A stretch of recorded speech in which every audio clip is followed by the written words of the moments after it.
लोग ज़्यादा दूर का देख नहीं पाते, और अगर हम देख रहे होते हैं तो हम उसको एक्सेप्ट नहीं करना चाहते, कहीं ना कहीं हम किसी इल्यूज़न में जीना चाहते हैं।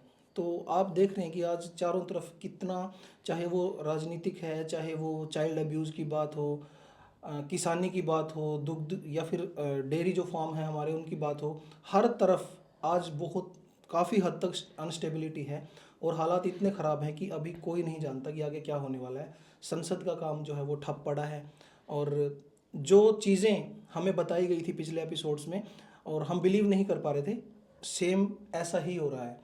तो जो यहाँ तक हमें जिन्होंने बताया वो ये भी जानते होंगे कि आगे क्या होने वाला है, और ये भी जानते होंगे कि इन चीज़ों से कैसे बचा जा सकता है। तो सबसे पहले हम इन चीज़ों के बारे में वन बाय वन डिस्कस करते हैं और जानते हैं कि क्या रास्ता हो सकता है आम लोगों के लिए।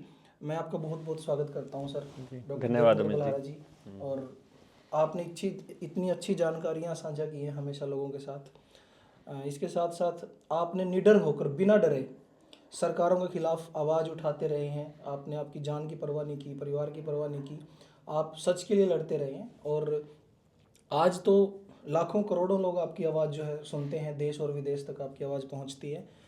और पिछली जितने भी हम आपकी वीडियोस या जो आपने जागरूक मंच के जनता सरकार मोर्चा हाँ, में जनता सरकार मोर्चा या फिर आपका जो जागरूक जग मंच ही मैं समाज उसको बोलूँगा, मंच। उसके माध्यम से आपने जो बताया है वो चीज़ें कहीं ना कहीं सत्य हो रही हैं, और बहुत जल्द ये सब हो रहा है। तो सबसे पहले जो मेन चीज़ है वो ये है कि जैसे हम देख रहे हैं संसद की कार्रवाई ठप पड़ी है, प्रधानमंत्री संसद छोड़कर जा चुके, भाग चुके हैं। आज देश जिन सुरक्षित हाथों में था वो 3 महिलाओं से डर के संसद से गायब है। इसके साथ साथ एप्स्टीन फाइल्स पे जो हुआ, जो ओपन गवर्नमेंट की ब्लैकमेलिंग चल रही है, आज ट्रंप जो है वो सबको ब्लैकमेल कर रहा है ट्रेड के लिए। ये ऊपर से जो एसआईआर का मुद्दा है, या फिर जो फेयर वोटिंग नहीं हो रही हमारे देश में, ये इतनी सारी चीज़ें एक साथ इन सब चीज़ों का घटने का क्या मतलब है? ऐसा लगता है कि सब कुछ स्टक हो गया है। क्या ये किसी प्लान का हिस्सा है?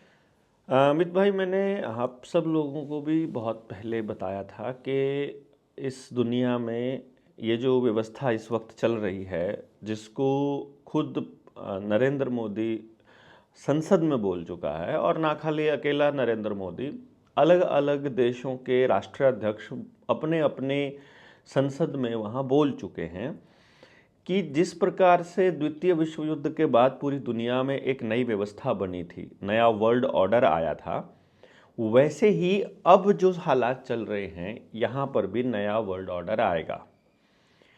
युद्ध के हालात वो ला नहीं पा रहे सीधा सीधा, क्योंकि दुनिया में बहुत जागरूक लोग हैं। ये सोशल मीडिया को अपने लिए इस्तेमाल करना चाहते थे, बाय चांस वो इस्तेमाल पब्लिक भी कर गई, और उस रिसर्च को बहुत से लोगों ने अपने लिए भी इस्तेमाल करना चालू किया और लोगों को जागरूक भी कर दिया। बहुत से लोगों ने एआई का सहारा लेकर रिसर्च दे मारी, और वो डीप ट्रूथ ले आए, जिससे कि मालूम पड़ा कि ये तो दुनिया को पूरी तरह से अंधेरे में रख करके चल रहे हैं। और क्योंकि सारे के सारे जितने तंत्र हैं, जितने भी मतलब चाहे ब्यूरोक्रेसी है, जुडिशरी है, मीडिया है, या पार्लियामेंट है, और उसके अंडर काम करने वाले नीचे छोटे तबके, लास्ट एम्प्लॉय से लेकर के और राष्ट्रपति तक, ये पूरा एक नेक्सस के तौर पे काम करता है। ये पूरा एक जाल है, और इनका एक संगठित गिरोह है। बेसिकली एक गिरोह है, गुंडों का गिरोह है, जो हमारे लोगों को किराए पर लेता है समाज को दिग्भ्रमित करने के लिए। जैसे नेता और अभिनेता आप देखोगे, ये पूरी तरह से समाज को भ्रमित कर रखते हैं। इवन टीचर भी इन्होंने आज के टाइम पर इस तरह से रखे हुए हैं स्कूलों में, जो बच्चों को भ्रमित करने के अलावा कुछ भी नहीं कर रहे हैं। मतलब ठीक है, प्रेयर में 2-4 लाइनें वो बोल देते हैं, थोड़ी बहुत मोरल वैल्यूज़ की, अदरवाइज सिलेबस है, एग्ज़ाम है, किताबें हैं, वो सारी की सारी उन बच्चों को भ्रमित करने के लिए ही इस्तेमाल की जा रही हैं। पुलिस है, वो आपकी सेवा सुरक्षा सहयोग के लिए नहीं, बल्कि उनकी सेवा, उनका सहयोग, यानी कि गुंडों का सहयोग के लिए इस्तेमाल हो रही है। कोई भी आदमी है वो खाली सरकारी नौकरी में इसलिए आना चाह रहा है क्योंकि उसके पास पावर है, पावर आ रही है और पैसा आ रहा है, पैसा फिक्स आ रहा है, चाहे वो काम करे या ना करे। बिल्कुल। तो ये सब क्या इन लोगों को पता नहीं है? जब इनके पास एक ऐसी व्यवस्था है जहां एक गली में कोई आदमी मास्क पहने बिना निकले तो इनको मालूम पड़ जाए, इस लेवल पर ये लोग सुपरविजन कर सकते हैं, तो क्या ये नहीं देख पाते कि आपके थाने में एक सिपाही जो है वो पैसे ले रहा है, चौक पर खड़े होकर पैसे लिए जा रहे हैं, मतलब ट्रक चल रहा है रास्ते में, ये पुलिस वाले गुंडे उसको गुंडों की तरह रोकते हैं आगे गाड़ी अड़ा करके और फिर उससे वसूली करते हैं, और वो पुलिस खर्चे में बकायदा लिखता है कि ये पुलिस खर्चा है। जुडिशरी में जज के बिल्कुल नाक के नीचे बैठा हुआ उसका एक प्यादा वो 200 रुपये, 300 रुपये, 100 रुपये, 500 रुपये में तारीख बदल के दे रहा है। खुद वकील आपसे तारीख बदलने का और इसको आगे बढ़ाने का, न्याय में फैसले में सेटिंग करने का पैसा लेकर के सौदेबाजी कर रहा है। तो ऐसा लग रहा है कि लोगों को ऐसा लग रहा है कि ये जो कर रहे हैं ये वो पुलिस वाला कर रहा है, या वो अधिकारी कर रहा है, या वो एम्प्लॉय कर रहा है, वो कर्मचारी कर रहा है। एक्चुअली जब आप उनसे पूछोगे तो वो कहेंगे कि ये सब हम नहीं कर रहे हैं, ये जनता कर रही है, जनता को अपना काम निकलवाने के लिए पैसे देने हैं, यानी हम उनको करप्ट घोषित करने पे लगे हैं, वो हमको करप्ट घोषित करने पे लगे हैं, और इस करप्शन की आड़ में इनको हमारे ऊपर एक नई व्यवस्था थोपनी है। तो इसका मतलब ये हुआ कि ये जो करप्शन है ये हो नहीं रहा, एक्चुअली ये करवाया जा रहा है। एक्चुअली ये इस योजना का हिस्सा है जिसको वो लोग नया विश्व नया वर्ल्ड ऑर्डर बोलते हैं। तो अब नया वर्ल्ड ऑर्डर कब आएगा? आपकी नई शिक्षा व्यवस्था कब आएगी? जब आपका भरोसा पुराने शिक्षकों से हटेगा तभी तो। जब आप शिक्षकों को कर्मचारी कहना चालू करोगे, नौकर कहना चालू करोगे, उनको बुज़दिल कहना चालू करोगे, उनके ऊपर लड़कियों से छेड़छाड़ के आरोप लगेंगे, वो उनके ऊपर भ्रष्टाचार के आरोप लगेंगे, मिड डे मील खाने के आरोप लगेंगे, तभी तो आप उन शिक्षकों से भरोसा हटा पाओगे।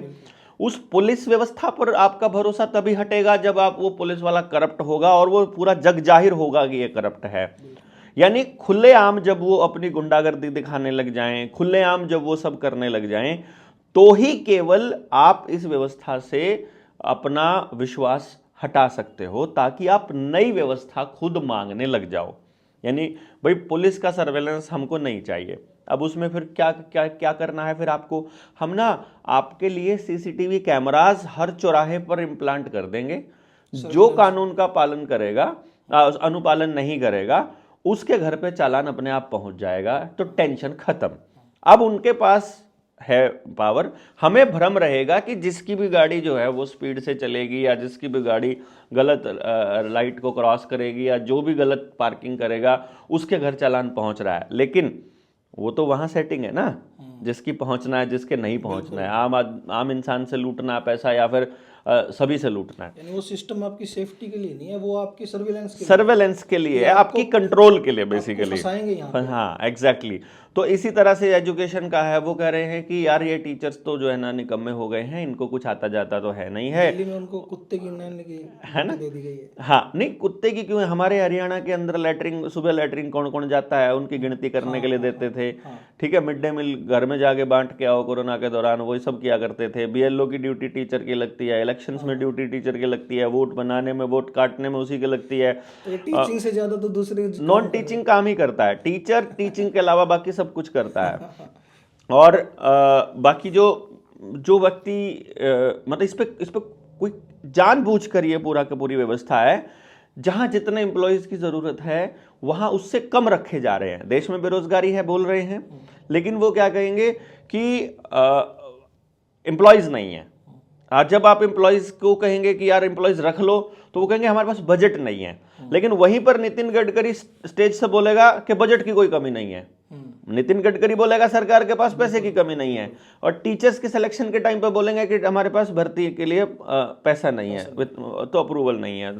अब वहां बजट आ जाता है, यहाँ पर कुछ और चीजें आ जाती हैं। इसी तरह से व्यवस्था को जानबूझकर ऐसा रखा जाएगा कि वो पंगु रहे और काम ना करे।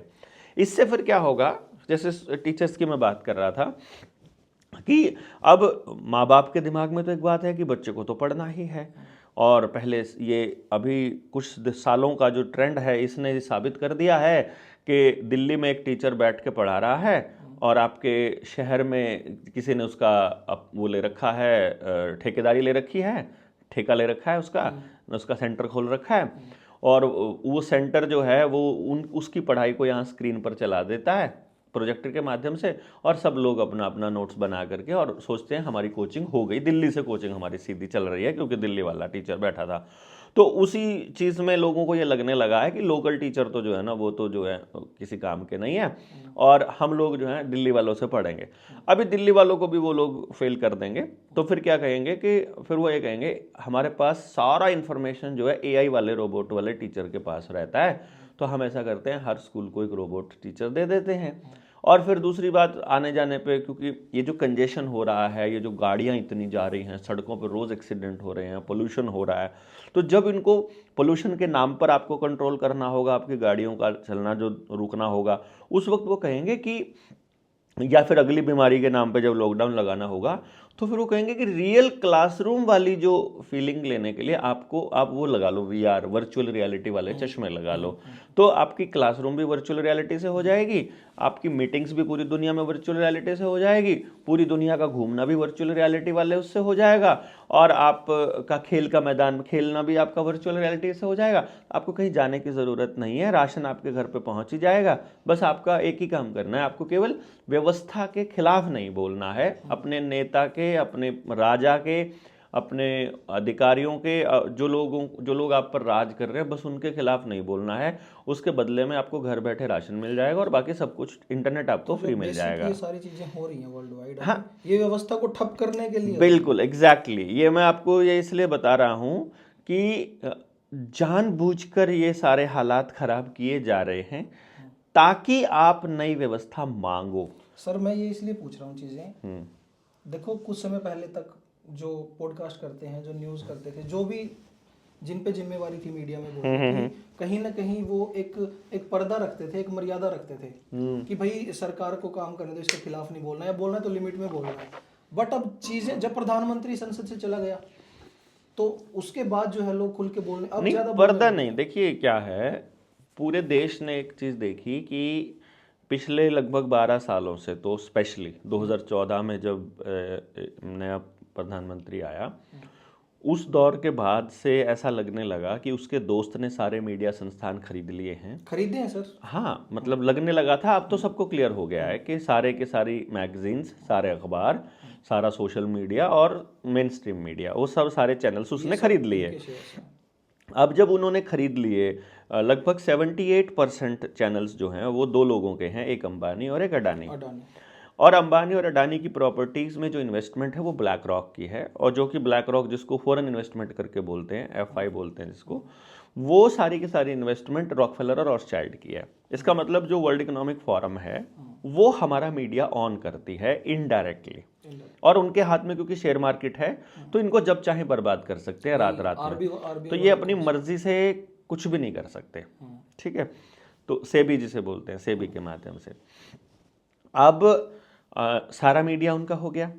तो मीडिया ने बिल्कुल स्पष्ट ये बताया पूरे देश को कि हम इसके खिलाफ नहीं बोलेंगे, ताकि पूरे देश में ये संदेश जाए कि आपको भी नहीं बोलना है। और जो हम जैसे लोग बोलने लगे उनके सोशल मीडिया हैंडल्स को ब्लॉक कर देना, उनके ऊपर स्ट्राइक्स लगा देना, उनको परमानेंटली डिसेबल कर देना, ये उन्होंने कंटिन्यू करना रखा। तो बोलना लोगों ने फिर बंद कर दिया। एक वक्त ऐसा था 2022 में कि कोई अगर हैशटैग देवेंद्र बल्हारा लगा देता है तो भी चैनल उड़ जाता था, बिना स्ट्राइक के चैनल डायरेक्टली। मतलब ये हालत, हाँ, बहुत दिक्कत आई थी, बहुत लोगों को ये आने लगा था, तो उन्होंने नाम भी बदला, कुछ शब्द को बदला पड़ा, यानी कि आप उन शब्दों का इस्तेमाल ही नहीं कर सकते, इस तरह के हालात आ गए। तो लोगों ने इन मुद्दों पर बोलना बंद कर दिया। फिर जो सत्ता में बैठे या उद्योगों में बैठे या इंडस्ट्रियलिस्ट लोगों ने ऐसे लोगों को पैसा दिया या फिर वो लोग बोले, तो उनके ऊपर ED की और इनकम टैक्स की रेड हो गई, जिसकी वजह से बोलना बंद कर दिया। नए लीडर्स बनना बंद हो गए क्योंकि कॉलेज और यूनिवर्सिटीज़ के अंदर इलेक्शंस होने बंद हो गए।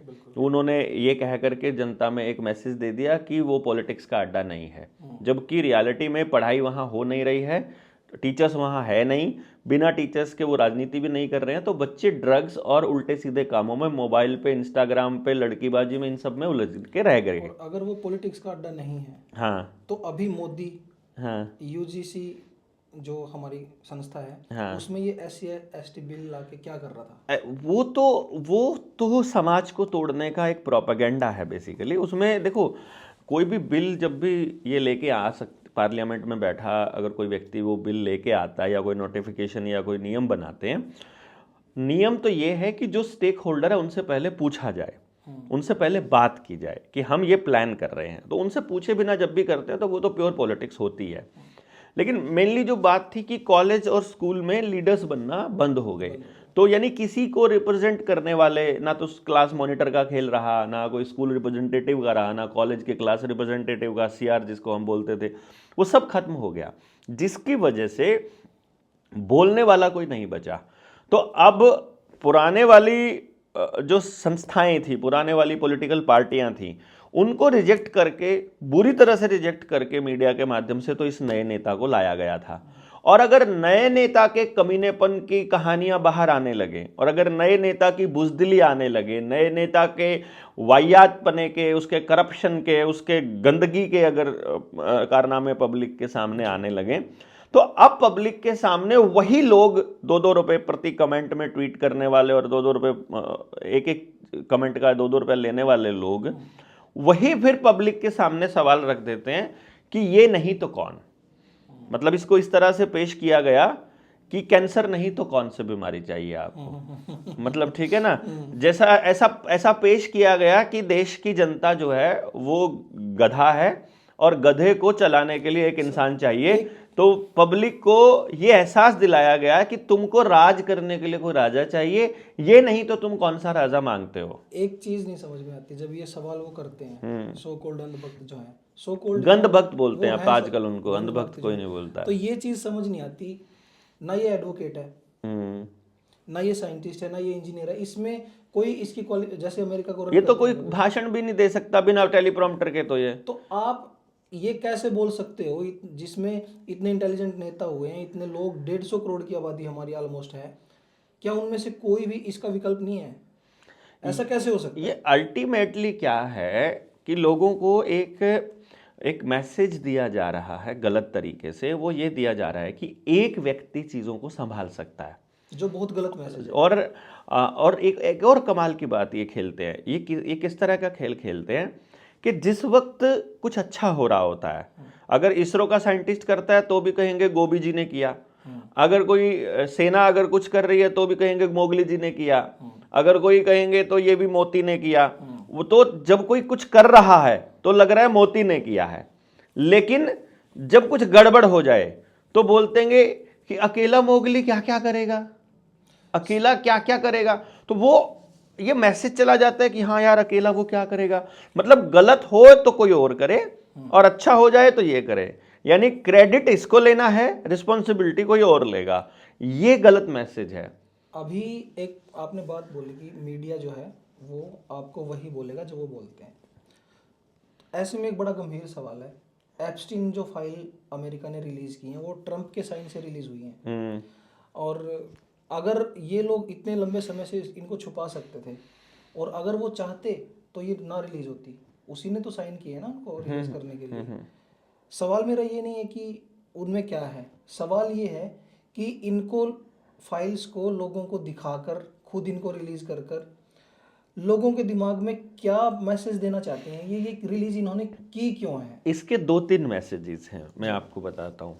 और एक और है सर, हाँ, ये इन्होंने एक साथ रिलीज नहीं की, ये टुकड़ों में रिलीज होंगे। मैं वही इसलिए बता रहा हूँ आपको, ये रिलीज करने का भी एक इनका पैटर्न है जी। अभी सिर्फ ये बात आई है कि एप्स्टीन फाइल रिलीज हुई है। अब अगर मोगली जी को फोन करके ट्रंप ने बोल दिया, मोगली बेटा तेरी फाइल, ये वाली फाइल मैंने अंदर रखी हुई है, अभी पब्लिक को नहीं दिखाई है, अभी मीडिया को नहीं दी है, अभी तुम फटाफट फ्री ट्रेड एग्रीमेंट पे साइन करो फटाफट ये सब करो जो तुमको बोला जा रहा है, चुपचाप तुम मतलब कोडे हो जाओ, नहीं तो ये समझ लो कि तुम्हारी सारी फाइलें आ जाएंगी। सभी को, ये सिर्फ मैंने एक का नाम लिया है, दूसरे राष्ट्रीय अध्यक्ष का भी, तीसरे का भी, चौथे का भी, पांचवें का भी, सिर्फ वो राष्ट्रीय अध्यक्ष। देखो मैं कल एक लिस्ट बना रहा था मेरे सामने ना, मैं एक कॉपी इसीलिए लेके बैठा था कि अगर बाई चांस आपने एप्स्टीन पे कुछ पूछ लिया तो मैं क्या बोलूँगा। और मैंने ये देखा कि यार कुछ ऐसे लोग हैं इस देश दुनिया में जिनके फाइल रिलीज नहीं हुई है, उनकी लिस्ट। मैं दर्शकों को एक चीज बता देता हूँ तब तक। हाँ। किसी को भी अगर एप्स्टीन फाइल्स का पूरा एक्सेस चाहिए कंप्लीट, तो आप jmail.world, जीमेल नहीं, jmail.world, अगर इस पे आप क्लिक करोगे तो वहाँ पे आपके सामने एक इंटरफेस खुलेगा जो बिल्कुल जीमेल की तरह है। उसमें आपको उसके फोटोज़, वीडियोज़, जिससे मेल की थी, बाय नेम आप सर्च कर सकते हो, जिसमें हमारे मोदी जी का नाम भी है और बड़े बड़े लोगों के नाम है उसमें। और अगर आप डिटेल्स देखोगे तो बहुत सारी ऐसी चिंताजनक तस्वीरें उसमें आपको मिलेंगी जो चाइल्ड अब्यूज़ से 1000 गुना ज़्यादा आगे जा चुकी हैं। और हैवानियत भी उसको नहीं बोलेंगे, ये कुछ अलग ही है सर। हाँ, अरे मैं आपको ये बता रहा था, ये मैंने कुछ ना नाम लिखे हुए थे, कल मैंने लिखा था। एप्स्टीन को जो रिलीज कर रहे हैं वो पूरी दुनिया को कुछ लोगों के बारे में ये बता रहे हैं कि ये लोग दुनिया के लिए खतरा हैं जी। जैसे कि पहला नाम है उसमें व्लादिमीर पुतिन का जी। पुतिन रशिया का जो है प्रेसिडेंट है। एक नाम है इसके अंदर ह्यूगो चावेज का, जो वेनेजुएला के इससे पहले वाले प्रेसिडेंट थे, और जो नए वाला प्रेसिडेंट है उसको तो उठा कर ही ले गए, ठीक है ना। यानी वेनेजुएला एक स्टेल, दूसरा सद्दाम हुसैन को ये बोलते हैं कि ये खतरा है और उसको तो फांसी पर ही चढ़ा दिया था। इराक प्रेसिडेंट था, 2006 में उसको मार दिया गया था, ठीक है। एक म्यांमार गद्दाफी, जिसको 2011 में उन्होंने, लीबिया का जो प्रेसिडेंट था, जो मतलब शासक था, बेसिकली सेनाध्यक्ष था। निकोलस मेडुरो 2013 से लेके अभी तक चला हुआ है वेनेजुएला का, जिसको उठा के ले गए थे ये लोग। गुस्तावो पेट्रो कोलंबिया के प्रेसिडेंट, वो बोल रहे हैं ये कोलंबिया वाला प्रेसिडेंट भी खतरा है पूरी दुनिया के लिए। किम जोंग यून नॉर्थ कोरिया का सुप्रीम जो इस टाइम लीडर है वो। जी जिनपिंग चाइना के प्रेसिडेंट को बोल रहे हैं कि चाइना पूरी दुनिया के लिए खतरा है। अली खामनेई, ये ईरान का जो सुप्रीम लीडर है ये। इन लोगों के बारे में ये ट्रंप कह रहा है कि ये पूरी दुनिया के लिए खतरा है। आपको कमाल की बात बताता हूं, इनमें से किसी का भी नाम एप्स्टीन फाइल में नहीं है, किसी का भी नाम नहीं है। इसका मतलब ये इनके इस प्रोपेगेंडा में नहीं फंसे, ये ऐसे नहीं थे, ये अपने देश के प्रति वफादार लोग थे, अपने देश के लोगों के प्रति वफादार लोग थे, ये इनके नए विश्व व्यवस्था में नहीं फंस रहे थे, इसीलिए इन लोगों को वो दुनिया के लिए खतरा बता रहे हैं, उसी मीडिया के माध्यम से जो उन्हीं की है। और वो लोग बता रहे हैं जो ओपन जो हरामी है एक नंबर के, ओपन गुंडागर्दी करते हैं, ब्लैकमेल करना, है ना, ये सब उनका काम रहता है। अब पूरी दुनिया को ये मालूम पड़ रहा है। अब इसके कितने सारे पहलू हैं, इसको समझिएगा। पहला पहलू, जो नई विश्व व्यवस्था को लाने के लिए राष्ट्राध्यक्षों के ऊपर जबरदस्ती की जानी चाहिए वो ये कर सकते हैं। इसका मतलब है चंद्रबाबू नायडू और नीतीश कुमार एनडीए से कब बाहर होंगे ये वो तय करेंगे।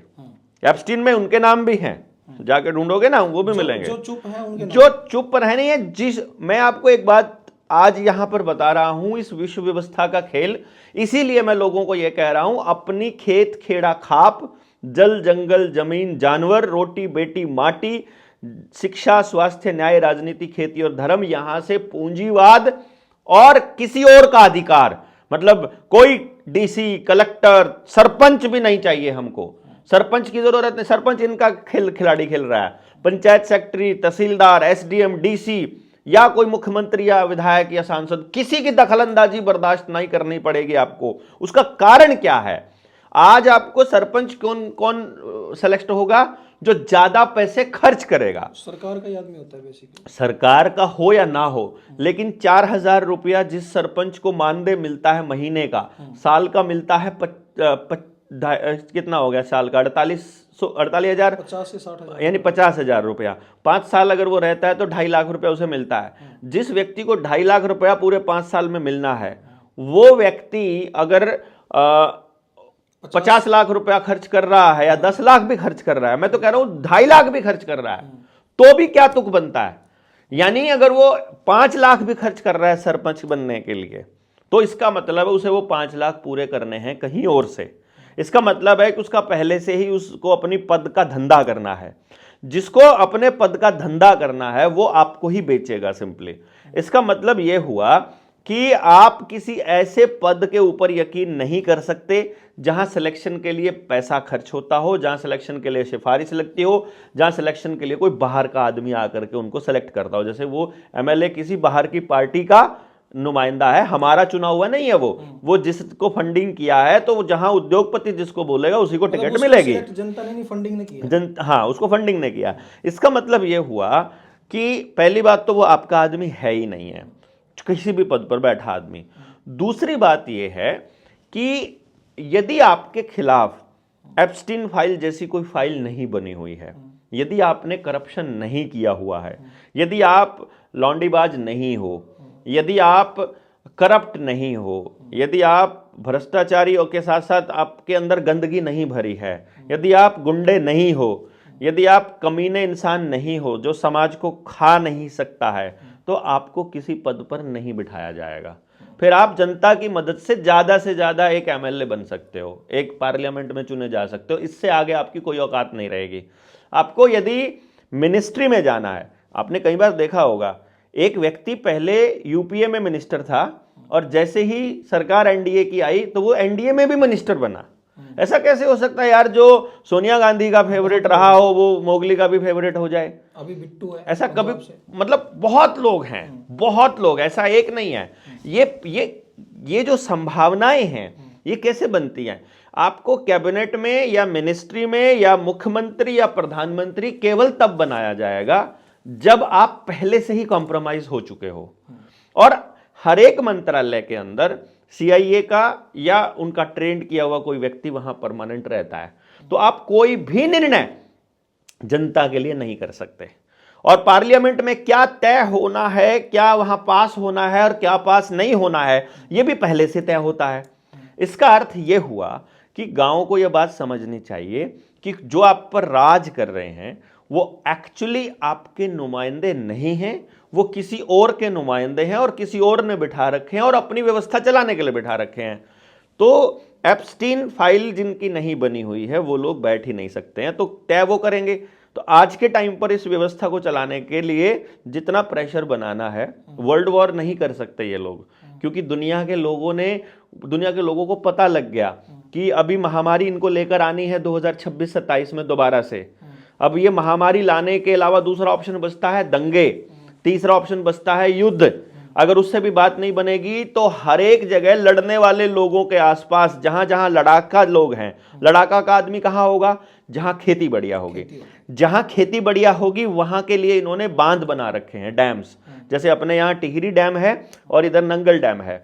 अगर पंजाब और हरियाणा इनके इशारों पर नहीं नाचा तो ये उनको सिर्फ दरवाजे खोलने हैं, नहीं खोलने हैं तो एक बम लगा करके उड़ा देना है, या पाकिस्तान के साथ नाटक करना है, चाइना के साथ नाटक करना है। अब ये टिहरी डैम तो बिल्कुल नजदीक है चाइना के बॉर्डर के, तो उनको केवल इतना सा नाटक करना है कि युद्ध हो गया, चाइना की एक मिसाइल आई। आजकल मिसाइलों के लिए वो ब्लैकआउट का नौटंकी अभी यूपी में चल रहा था। अरे भैया आज के टाइम पर तो सिर्फ उनको जीपीएस कोऑर्डिनेट भरना है, कोऑर्डिनेट भर के इस घर को उड़ाना चाहते हैं तो यहां आकर गिरेगी मिसाइल किसी और जगह पर। कितनी हंसने की बात है सर, मतलब एक इंसान को तो ये आईपी एड्रेस से ट्रेस कर सकते हैं। हाँ, पूरा गांव और पूरा शहर इनसे नहीं हो रहा है। ये बेवकूफाना जो हरकतें ये आम लोगों के लिए रहती हैं जिनको कुछ भी नहीं पता है। ऐसे में एक सवाल है सर, पहले मैं इसे पूरा करता हूं। तो ये जो लोगों को निपटाना होगा उसके लिए इन्होंने, मैंने आपको बताया महामारी, उससे बात नहीं बनेगी तो दंगे, उससे बात नहीं बनेगी तो युद्ध, और उससे बात नहीं बनेगी तो ये पानी का प्रलय, उससे भी बात नहीं बनेगी पहाड़ों में बादल फटना, बाढ़ आना, भूकंप आना, जहां पर बड़ी बड़ी बिल्डिंग है वहां भूकंप, सिस्मिक के ये सारे इंस्ट्रूमेंट लेके बना चुके हैं ऑलरेडी। इसका मतलब ये हुआ कि इनके पास सभी तरह के इंस्ट्रूमेंट्स हैं वहां की सभ्यता को खत्म करने के लिए। जैसे टार्टेरिया सभ्यता को खत्म कर दिया, आपको नाम भी नहीं सुना होगा आपने कि आप टार्टेरियन सभ्यता के, हम लोग जो अपने आप को यहाँ भारत में माइग्रेटेड जो लोग कहते हैं अपने आप को, ये सारा का सारा एरिया किसी टाइम पर ऐसी सिविलाइजेशन पे था जो हाईली मतलब टेक्नोलॉजिकल एडवांसमेंट के टॉप पर थी, जो हीलिंग भी साउंड से कर लिया करती थी, जिसको जो जो जो एनर्जी ट्रांसफर का जिनके पास सुप्रीम पावर थी, मतलब एनर्जी को वो लोग अपने हाथों से मैनिपुलेट किया करते थे, इतना अल्टीमेट तरह के लोग हुआ करते थे। उन पूरी सिविलाइजेशंस को इन लोगों ने इस तरह से, क्योंकि ऐसे आदमी क्या रहते हैं, शांत रहते हैं, वो लोग किसी के साथ ठगी चोरी करने की दिशा में काम नहीं करते हैं, तो जो हो रहा होता है वो ऐसा मस्ती में रह करके, और वो कहते हैं कि ठीक है परमात्मा देखेगा अपने आप जो भी होगा, और इस चक्कर में वो लोग मारे गए बेसिकली। लेकिन पहले से जो हम जैसे लोग बताते हैं, तो वो जो सुप्त लोग हैं वो सोचते हैं कि ये तो बलारा तो जो है मेंटल हो गया है, इसको तो कुछ समझ में नहीं आ रहा है। तो एक तो नई व्यवस्था लाने के लिए पुरानी व्यवस्था का ढहना बहुत ज़रूरी है, और ढहने के लिए ये लोग पूरा इंतज़ाम इस तरह का करते होते हैं, और उसी के लिए ये एप्स्टीन फाइल जैसा प्रोपेगेंडा अभी चल रहा है कि इसी से काम चल गया तो उनको युद्ध करने की ज़रूरत नहीं पड़ेगी। और युद्ध करना भी पड़ा तो क्योंकि पूरी दुनिया में हम जैसे लोगों ने पहले से बता दिया है कि युद्ध करने की तैयारी चल रही है। ये दिखा रहे हैं बेसिकली, आपका कहना है एप्स्टीन फाइल रिलीज करके ये दिखा रहे हैं कि ये मैसेज है दुनिया को कि हम देखो हम कितने दरिंदे लोग हैं। हाँ, हमसे यस, डरो और तुम एक्सेप्ट करो इसको। धीरे मतलब लोग अगर इस पर बोलेंगे, देखो इसमें दो तीन चीजें रहती हैं। लोग अगर इस पर खुलकर बोलने लगेंगे तो उनका क्या कर लेंगे? न्यायालय उनका है, सिस्टम उनका है, पूरा खेल उनका है। लोग अगर इस पर बहुत ज्यादा समय व्यर्थ करेंगे तो जो बैकग्राउंड में इनको चलाना है बैकग्राउंड में वो चलता रहेगा, क्योंकि आपके ये जो 8 लेन हाईवेज हैं ये तो नहीं रुक रहे हैं ना, एलिवेटेड हाईवे तो ऐसे ही चल रहा है, आपके खदान तो नहीं रुक रहे हैं, जंगल कटने तो नहीं रुक रहे हैं, आदिवासियों का मरना तो नहीं रुक रहा है, आपके घर खाली होना तो नहीं रुक रहा है, आपके बुलडोजर चलना तो बंद नहीं हो रहा है, अरावली तो टूटना बंद नहीं हो रही है, वो सारी माइनिंग और सारा का सारा दोहन तो चल ही रहा है ना। ये मैसेज है कि आप लोग हमारा कुछ नहीं उखाड़ सकते। हाँ, इस लेवल के लोग आप देख लो, ये दिमाग में बिठा लो, धीरे धीरे एक्सेप्ट कर लो इस चीज को। नहीं एक्सेप्ट करोगे तो फिर ये अपना नेक्स्ट स्टेप लेंगे। हाँ, फिर तुमको छोड़ेंगे नहीं। इसका मतलब सर हम ये समझें कि जो लंबे समय से दुनिया को चलाने वाले लोग हैं, दुनिया को तो लोग सोच रहे हैं कि भगवान चला रहा है, बट सच्चाई है कि इसको शैतान चला रहा है। क्या ये सच्चाई है? नहीं, देखो दुनिया को तो भगवान ही चला रहा है, उसको तो जो व्यवस्था चला रही है वो ऊर्जा तो अलग है, नेचर चला रही है, वो तो नेचर चला रही है। परंतु ये जो लोग हैं ये व्यवस्था को कंट्रोल करने की कोशिश करते हैं। हर बार कोई कभी चे गवेरा आ जाता है, कभी बिरसा मुंडा आ जाता है, कभी भगत सिंह आ जाता है, कभी फिर चौधरी छोटूराम आ जाता है, कभी आने वाले टाइम में जनता सरकार मोर्चा आ जाएगा। इनके रास्ते में देखो ये सब ड्युअलिटी से चलता है, जहां एक तरफ बुराई जब बढ़ रही होती है तो दूसरी तरफ कुछ अच्छे लोग भी खड़े हो रहे होते हैं, तो ये कंट्रोल करने की कोशिश करते हैं, उसको न्यूट्रलाइज करने के लिए कहीं ना कहीं फिर समाज को दिशा और एक उम्मीद देने के लिए फिर कोई दूसरा ग्रुप भी आ ही जाता है। एप्स्टीन आयरलैंड पे सर हम हमारे समाज में तो हमने यही सुना है आज तक कि चाइल्ड अब्यूज है, तो एप्स्टीन फाइल्स कुछ हो रहा है, चाइल्ड अब्यूज उसके सामने 0% तो एप्स्टीन आयरलैंड पे क्या क्या होता था, और यहाँ तक भी मैंने सुना है कि मैकडोनाल्ड के बर्गर तक की कोई कहानी है, तो बच्चों के साथ किस प्रकार की यातनाएं वहाँ पे की जाती थी। मैं ये इसलिए पूछ रहा हूँ कि हमारे दर्शक जान जाएं कि जिन लोगों को आप वोट देते हो, जिन लोगों को आप अपने नेता समझते हो, आपके ये समझते हो कि ये हमारा भला करेंगे, वो किस लेवल के दरिंदे हैं। देखो ये जो पीडोफाइल जो लोग होते हैं ये खाली चाइल्ड अब्यूज तक नहीं सीमित रहते हैं, और बोलते समय घिन से भी आती है कि ऐसे लोग भी होते हैं। जो मैकडोनल्ड की आपने बात की है, बहुत पहले उसमें ह्यूमन मीट मिला था, आदमी का टुकड़ा मिला था, तो उसका टेस्टिंग हुआ था और बैन भी हुआ था कुछ दिनों के लिए। लेकिन बात ये थी कि ये लोग सबसे पहले इनका प्रोसेस क्या रहता है, ये लोग जवान रहने के लिए और अपनी व्यवस्था को कंटिन्यू रखने के लिए ये शैतान को बताते हैं कि हम किसी भी हद तक गिर सकते हैं। अगर आप मतलब एक वो अगर आप इनके मतलब मैं आपको ये एक्चुअली बता नहीं पा रहा हूँ, उसका कारण ये है कि लोग सोचेंगे कि पता नहीं कितना सच होगा कि नहीं नहीं होगा, सर, लेकिन मैं आपको जानना चाहते हैं लोग। लोग जानना चाहते हैं। ये लोग क्या करते हैं, जब छोटे बच्चों को ये लेकर जाते हैं, जितने भी बच्चे लापता होते हैं और मिलते नहीं हैं, वो सब उनमें से 5-10% जो लड़कियां रहती हैं या फिर लड़के रहते हैं, वो तो वेश्यालय में, वेश्यागृहों में मिल जाते हैं नॉर्मली, जो जवान होते हैं। उससे छोटे जो बच्चे होते हैं, किशोर अवस्था के जो बच्चे होते हैं, उनको वो लोग ऐसी जगह पर लेकर जाते हैं। जो भी आदमी करोड़पति लेवल पे चला जाता है, वो अपने लास्ट रिचुअल के लिए यही मतलब अपने आखिरी जो अपना समर्पण है शैतान के प्रति, वो ये बताते हैं। शैतान में शब्द इसलिए बोल रहा हूँ, यदि अच्छा काम करने वाले को हम भगवान के प्रति समर्पित व्यक्ति बोलेंगे, तो इस तरह के काम करने वाले को हम शैतान के प्रति। तो जो कोई आदमी परमात्मा के आगे यदि अपना समर्पण करना चाहता है, तो वो हद अच्छा होने की कोशिश करता है हर स्टेप पर। और यदि कोई शैतान के सामने अपना समर्पण करने की कोशिश करता है, तो वो हद बुरा होने की कोशिश करता है। फिर दूसरा, इनके कुछ रिचुअल्स भी ऐसे हैं जिनमें ह्यूमन ब्लड का इस्तेमाल किया जाता है। और फिर ये साइंस में ये कहते हैं कि वैसे हार्मोन्स जो जवान रखते हैं, वो तब ज़्यादा मतलब काम आते हैं शरीर के अंदर, जब हम किसी डरे हुए बच्चे का अगर हम ब्लड पिएं, तो जिंदा बच्चे का ताज़ा ब्लड, गर्म खून पिएं, तो वो सबसे पहले क्या करते हैं, बच्चों को उल्टा लटकाते हैं, उनके सिर में छेद करते हैं और उनको पीटा जाता है। तो जब बच्चा पेन में और मतलब डर में और उसमें जब वो तड़प रहा होता है, तो तब वो कहते हैं उनका ब्लड सबसे सही है जवान रहने के लिए, और वो पीते हैं बकायदा। किसी भी व्यक्ति को बड़े लेवल पर जब आप चले जाओगे, आपको अगर बॉलीवुड है, हॉलीवुड है, बॉलीवुड है, टॉलीवुड है, आपको यदि सुपरस्टार बना दिया है, इसका मतलब आपने अपनी सोल का सौदा कर लिया है, अपनी आत्मा का सौदा आपने कर लिया है। अब आप उन पार्टीज में जाने लग गए हो, तो आपको ये सब करना पड़ेगा ही। मतलब जैसे कहते हैं कि भाई ये पार्टी, आज की पार्टी दारू पार्टी है, तो आप वहां जो जाएगा उसको दारू तो पीनी पड़ेगी। मतलब अगर वो मूत्र पार्टी रख रहे हैं, तो उनको मूत्र पीना पड़ेगा। अगर उस दिन नहीं, तो उसके लिए वहां जगह नहीं, उसके लिए जगह नहीं है, तो वहां इंडस्ट्री में खत्म कर देंगे। अब जैसे सलमान खान ने वो गाड़ी चढ़ाई थी 5 लोगों के ऊपर, 6 लोग मरे थे वहां पर। तो ये 6 का जो नंबर है, ये लोग अपना नंबर मानते हैं, शैतान का नंबर है ये। वो कहते हैं अब 6 कर्म करने पड़ेंगे सलमान खान को इस तरह के। बॉलीवुड की 6 लड़कियों का रेप करना पड़ेगा, बॉलीवुड में हीरोइंस उनके साथ काम करेगा। वहां पर 6 लोगों, मतलब 6 क्राइम करने पड़ेंगे। कोई भी है तुम्हारा कुछ नहीं बिगड़ने देंगे, जिसको भी टॉप पे रखना। आज के टाइम पर बॉलीवुड किंग है सलमान खान। सलमान खान की मर्जी के बिना एक भी अभिनेता कोई रोल नहीं ले सकता, इसलिए उसको बिग ब्रदर बोला जाता है, बिग बॉस। बिग बॉस का जो बिग बॉस में जो एक सिंगल आंख आती है, वो देख लो, और फिर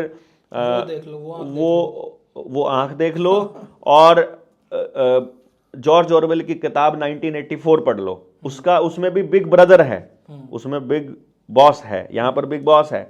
और इसको वहां बिठाने के लिए वो जो लोगों के ऊपर जो सोते हुए लोग जो मारे थे इसने, वो कोई अनजाने में या दारू पीकर हुआ इससे काम नहीं था, वो उस रिचुअल का हिस्सा था कि तुमको इतने लोग मारने पड़ेंगे। ये जो गोधरा में जो लोग जलाए गए थे उसके मुख्यमंत्री होते हुए, वो कोई अनजान घटना थोड़ी ना थी। वो डिब्बा अंदर से जला था, वो डिब्बा अंदर से जलाया गया था, योजनाबद्ध तरीके से जलाया गया था। उसमें मरने वाले लोगों की यदि आप संख्या देखेंगे, तो वो 6 से डिवाइड होती हुई मिलेगी आपको।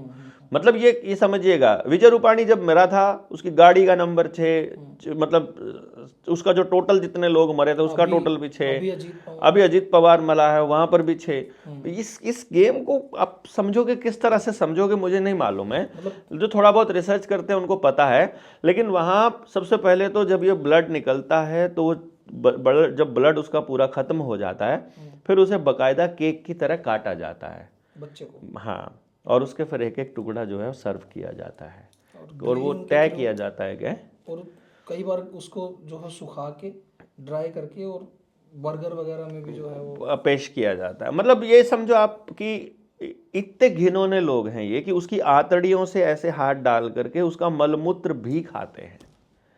मतलब आप सोच कर देखिए, ये मतलब मांस तो खा ही रहे होते हैं, मतलब किसी भी हद तक उनको जाना तो होता अपने है। बच्चों के लिए किसी नेता पे या किसी पे, यहाँ तक कि पुलिस पे भी निर्भर रहने की जरूरत नहीं है, अपनी सुरक्षा अरे खुद कर भैया, लेते हैं। हमारे पुरखे कितने कमाल के लोग थे। हम्म, वो पूरे गांव के बच्चों को अपना बच्चा मान करके गांव में किसी बाहर के आदमी की एंट्री भी नहीं करने देते थे। हम्म, वो रिश्ते भी इस हिसाब से करते होते थे। कितना कमाल का स्ट्रक्चर था। हम्म। अब आपके गांव के बाहर जो रेडी लगाने वाला आदमी है वो कौन है आपको नहीं पता है भाई। हमें नहीं पता। उनका आदमी है कि किसका आदमी है। यहाँ पर पूरे के पूरे कुरुक्षेत्र में देखो, चंडीगढ़ में देखो, जो बाहर से आए हुए लोग हैं वो कौन लोग हैं।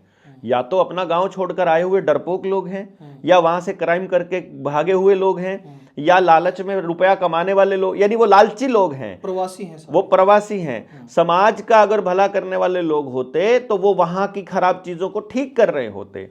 मैं इसीलिए प्रवासियों को, जैसे मैं अपना गांव छोड़कर अगर शहर में रहता हूं, तो इसीलिए मैं अपने जैसे लोगों को ये कहता हूं, ये सबसे घिनौने लोग हैं समाज के। मैं खुद को इसमें शामिल करता हूं। भले ही मैं मजबूरी में कर रहा हूं ये सब कुछ कि मैं अपने बच्चे के लिए, तो लोग बाग अपनी मजबूरी गिनाएंगे कि हम भी मजबूरी में ही रहते हैं, लेकिन हम लोग समाज से भागे हुए लोग हैं, जो अपना घर, जो अपना गांव छोड़ करके भागे थे, जो वहां खराब चीजें चल रही थी तब उनको ठीक नहीं किया, और इसीलिए हम फिर भाग गए अपने स्वार्थ में। तो ऐसे स्वार्थी लोग ही समाज का बंटाधार करने के लिए जिम्मेदार हैं, हम जैसे लोग ही। इन्होंने ही उनको शैतान बनाया है। हाँ, वही शैतान क्योंकि वो आपने एक बार समस्या से भागना चालू किया तो फिर आप हर समस्या से भागोगे, यही वो चाहते हैं। और वो तो यही चाहते हैं कि आपका समाज टूटे।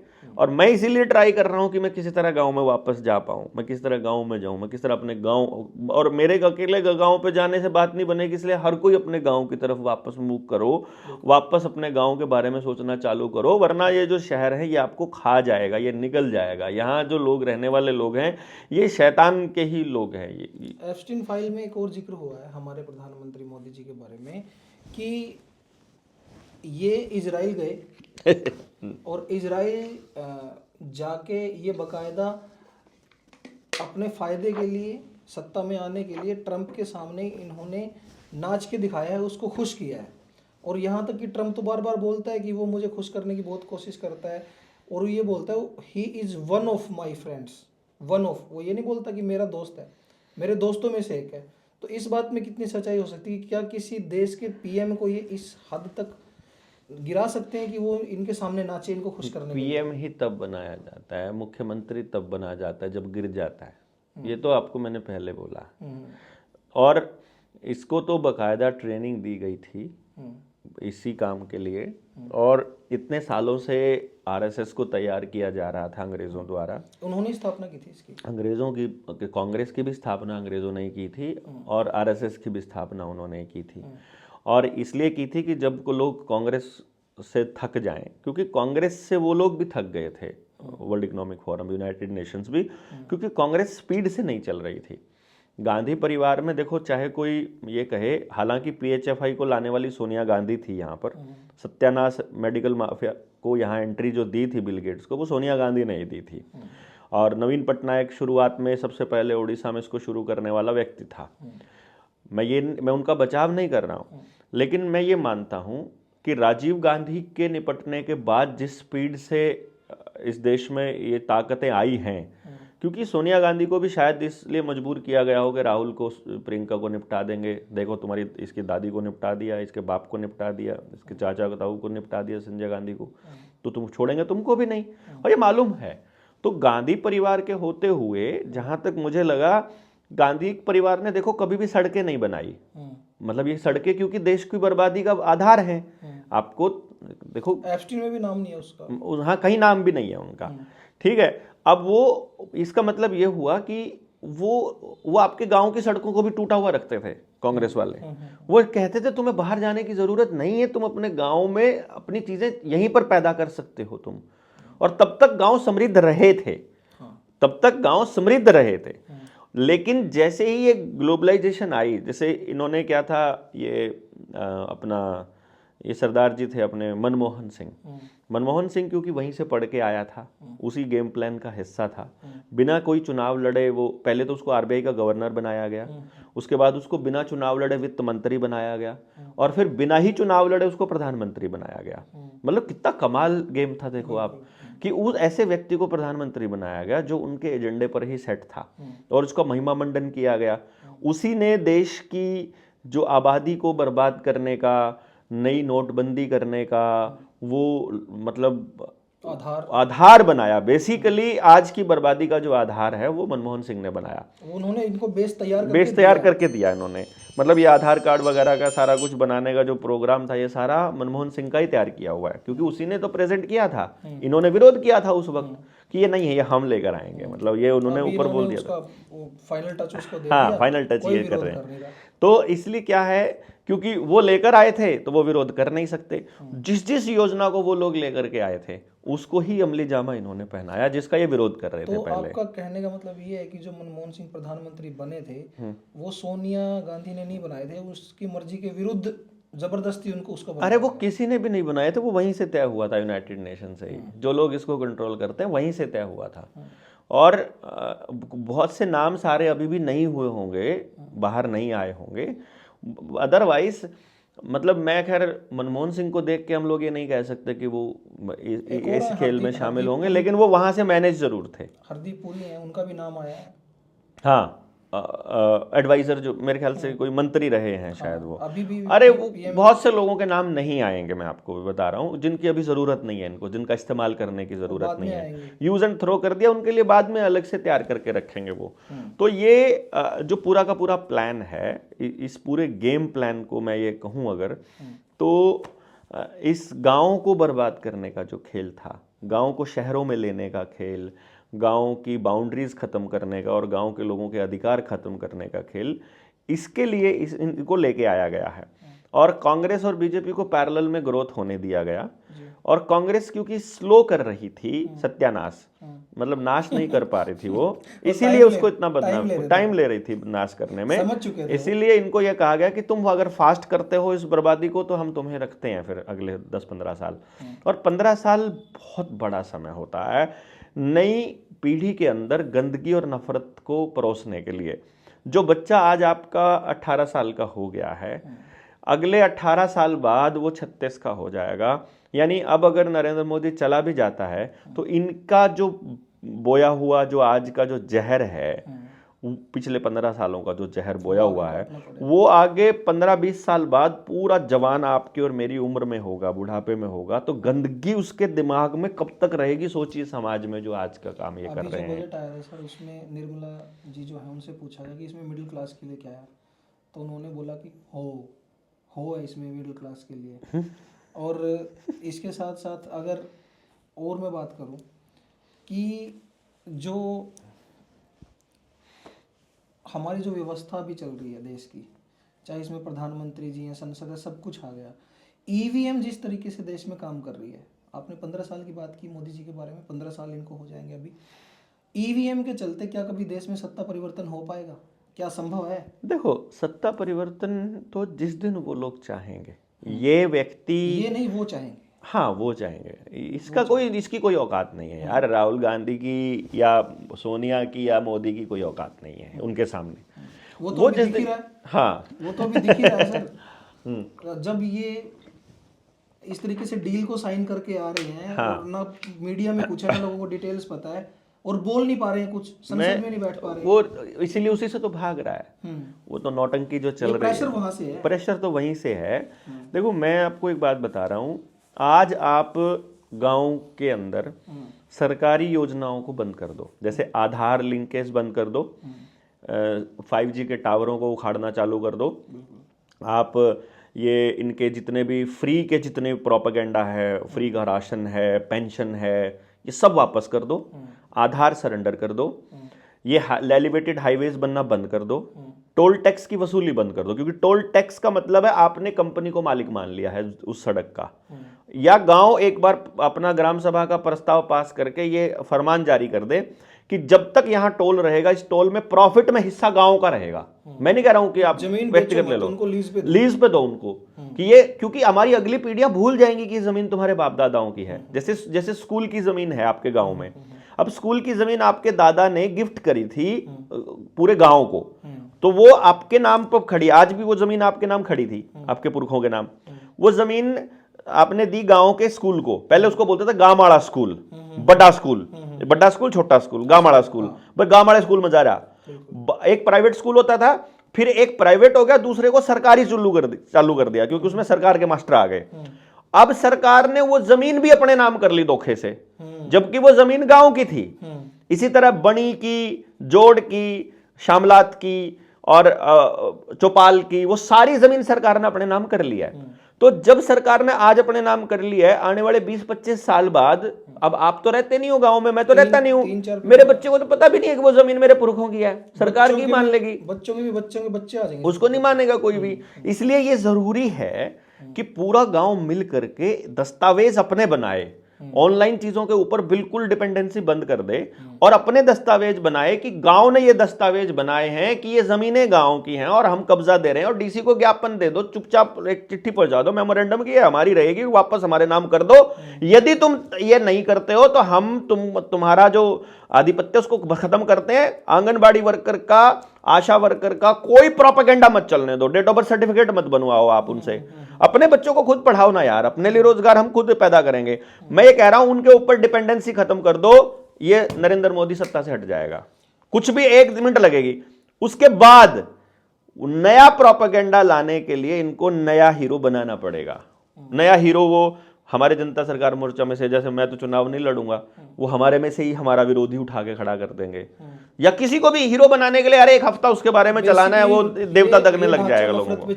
हाँ, ये ढांचा नफरत पे चलेगा ना, प्यार पे भी चलेगा, क्योंकि भरोसा तो प्यार से ही आएगा ना।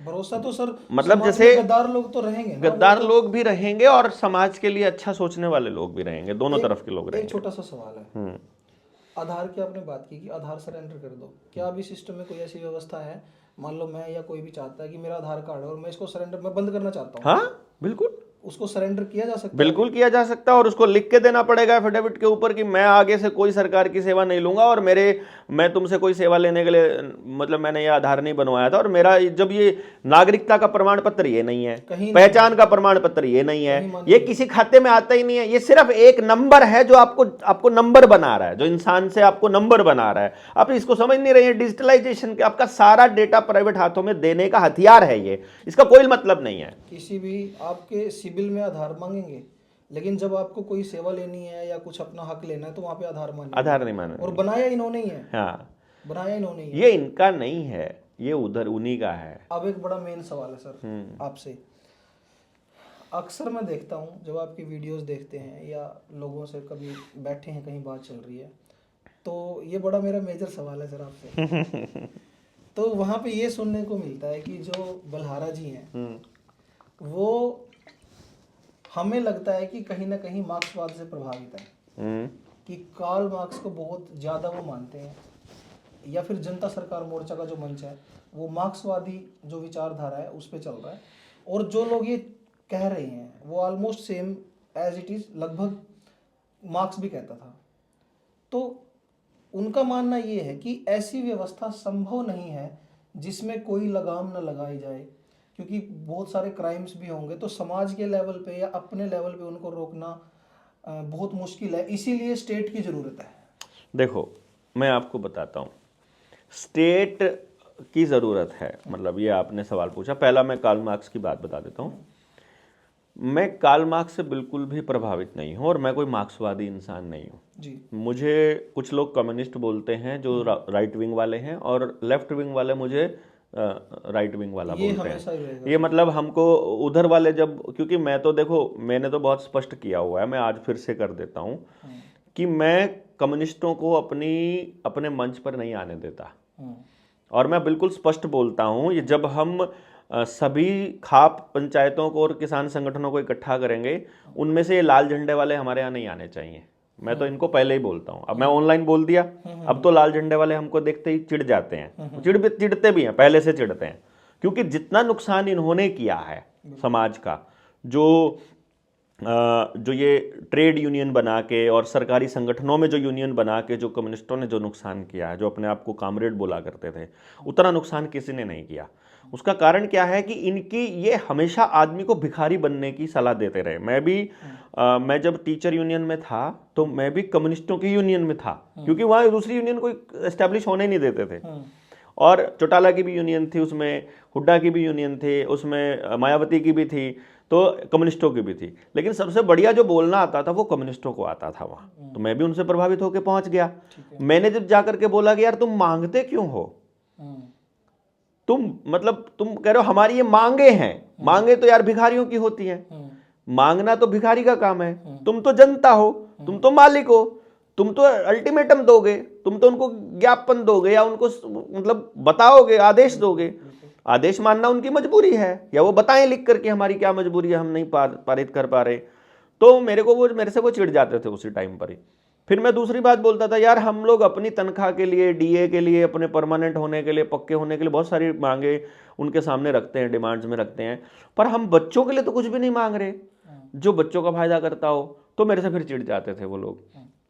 तो मैंने कहा यार अधिकारी हमारी नहीं सुन रहे, हमारी यूनियन हमारी नहीं सुनती, नई यूनियन बनाओ तो कैसे बनाओ, इतना तजुर्बा उस टाइम पर नहीं था, गांव वाले हैं वो मानते हैं लेकिन वो कहीं हमारे हाथ में कुछ नहीं है, तो फिर हम कहाँ जाएं, ये बड़े सवाल रहता था मेरा उस टाइम पर।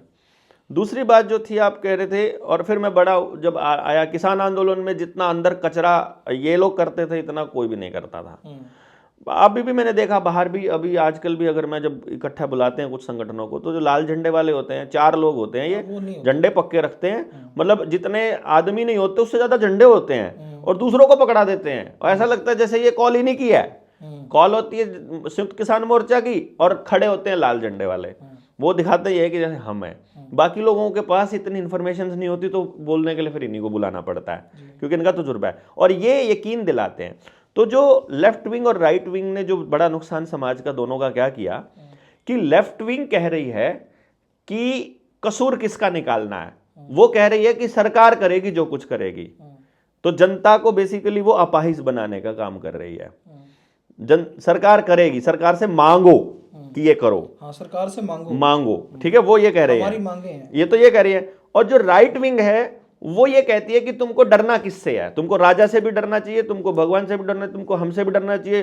तो राइट विंग वाले जितने भी लोग होंगे, राइट विंग की जितनी, जैसे लेफ्ट विंग सरकार के पक्ष में है। ना राइट विंग दक्षिणपंथी आज के टाइम पे जो सरकार में की बात कर रहा हूं मैं, मोस्टली यही होता है सर। लेफ्ट विंग वाले जो हैं वो ये बता रहे हैं डरना किससे है, सॉरी मांगना किससे है, कसूर किसका है, तुमको ब्लेम किसको करना है।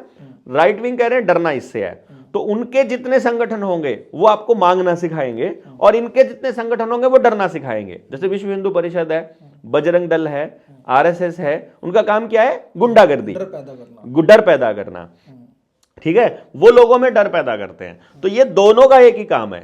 अब मैंने दोनों को अच्छे से सुना दिया है, अब तो नहीं कोई मानेगा कि मैं दोनों में से किसी का हूं, ये तो क्लियर हो गया। अगर किसी साथी का सवाल था ठीक है, तो अब दोनों के दोनों मेरे दुश्मन बना दिया आपने, ठीक मैं ठीक, तो चलो कोई बात नहीं, वो उधर वो मिलेगा। ये अभी मेरे को एक मेरा पिछला पॉडकास्ट मैंने किसी को कहीं किया था, तो वो मुझे कल मिला, परसों मिला था, मुझे बोला देवेंद्र भाई एक बात बताऊं, बुरा तो नहीं मानोगे। मैंने कहा क्यों? कहते मेरे पास एक कॉल आई रात को, एक नहीं आई, बोला ये तो एक कॉल के बारे में बता रहा हूँ, ऐसी बहुत सी आती है। मैंने कहा बताओ।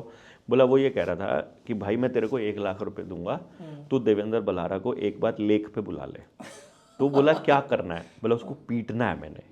ऐसे तो बहुत, ठीक है, भरे पड़े हैं, तो ऐसे भरे पड़े हैं, तो मतलब उनको ऐसा लगता है जैसे मैं उनका कोई व्यक्तिगत दुश्मनी कुछ कह रहा हूँ। मैं तो समाज के वो एक आईना रख रहा हूँ, दूसरा पहलू जो आपको मीडिया ने नहीं दिखाया, जो आपको इन संगठनों ने नहीं दिखाया।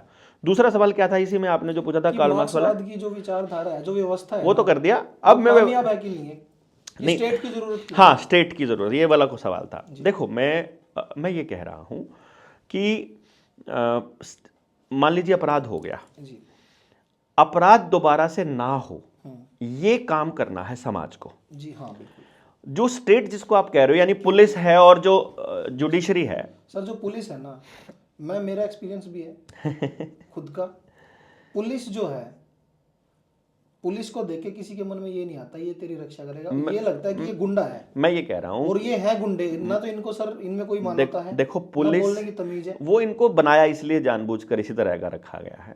मैं जो बात कह रहा हूँ, इनको तो ट्रेनिंग के जरिए ऐसा बना दिया गया और इनको तो माहौल ऐसा दिया गया। जब एक रेप पीड़िता थाने में जाती है ना सर, वो खुद डरी होती है, उसको भगाया जाता है, वहां पे भगाया गया जाता है, वो डरी होती है, मेरे साथ चलो, पुलिस वालों से डर लगता है। तो ये कैसे बोल सकते हैं कि हम आप लोगों की सुरक्षा? मैं इसीलिए बोल रहा हूँ कि यदि जो लोग लोग ये बोलते हैं कि स्टेट की जरूरत होती है, तो जो स्टेट ने अभी जो अरेंजमेंट किया हुआ है, जैसे पुलिस है, क्या वो आपको ऐसी कोई व्यवस्था दे रही है कि अपराध दोबारा से ना हो? तो आंसर आएगा नो। और किसी को डाउट है तो एक बार थाने में जाके एफआईआर के लिए बोल के देख लो, अपनी कोई कंप्लेंट लेके चले जाओ, आपको लेके मालूम चले पड़ जाओ जाएगा। नहीं, और कोर्ट में चले जाओ। अभी फिलहाल तो पता मैं लग पुलिस की जाएगा। कह रहा हूं, फिर आप चले जाओ कोर्ट में। हाँ, ठीक है, मतलब हमारे पास दो ही चीजें हैं ना, एक पुलिस है और एक कोर्ट है।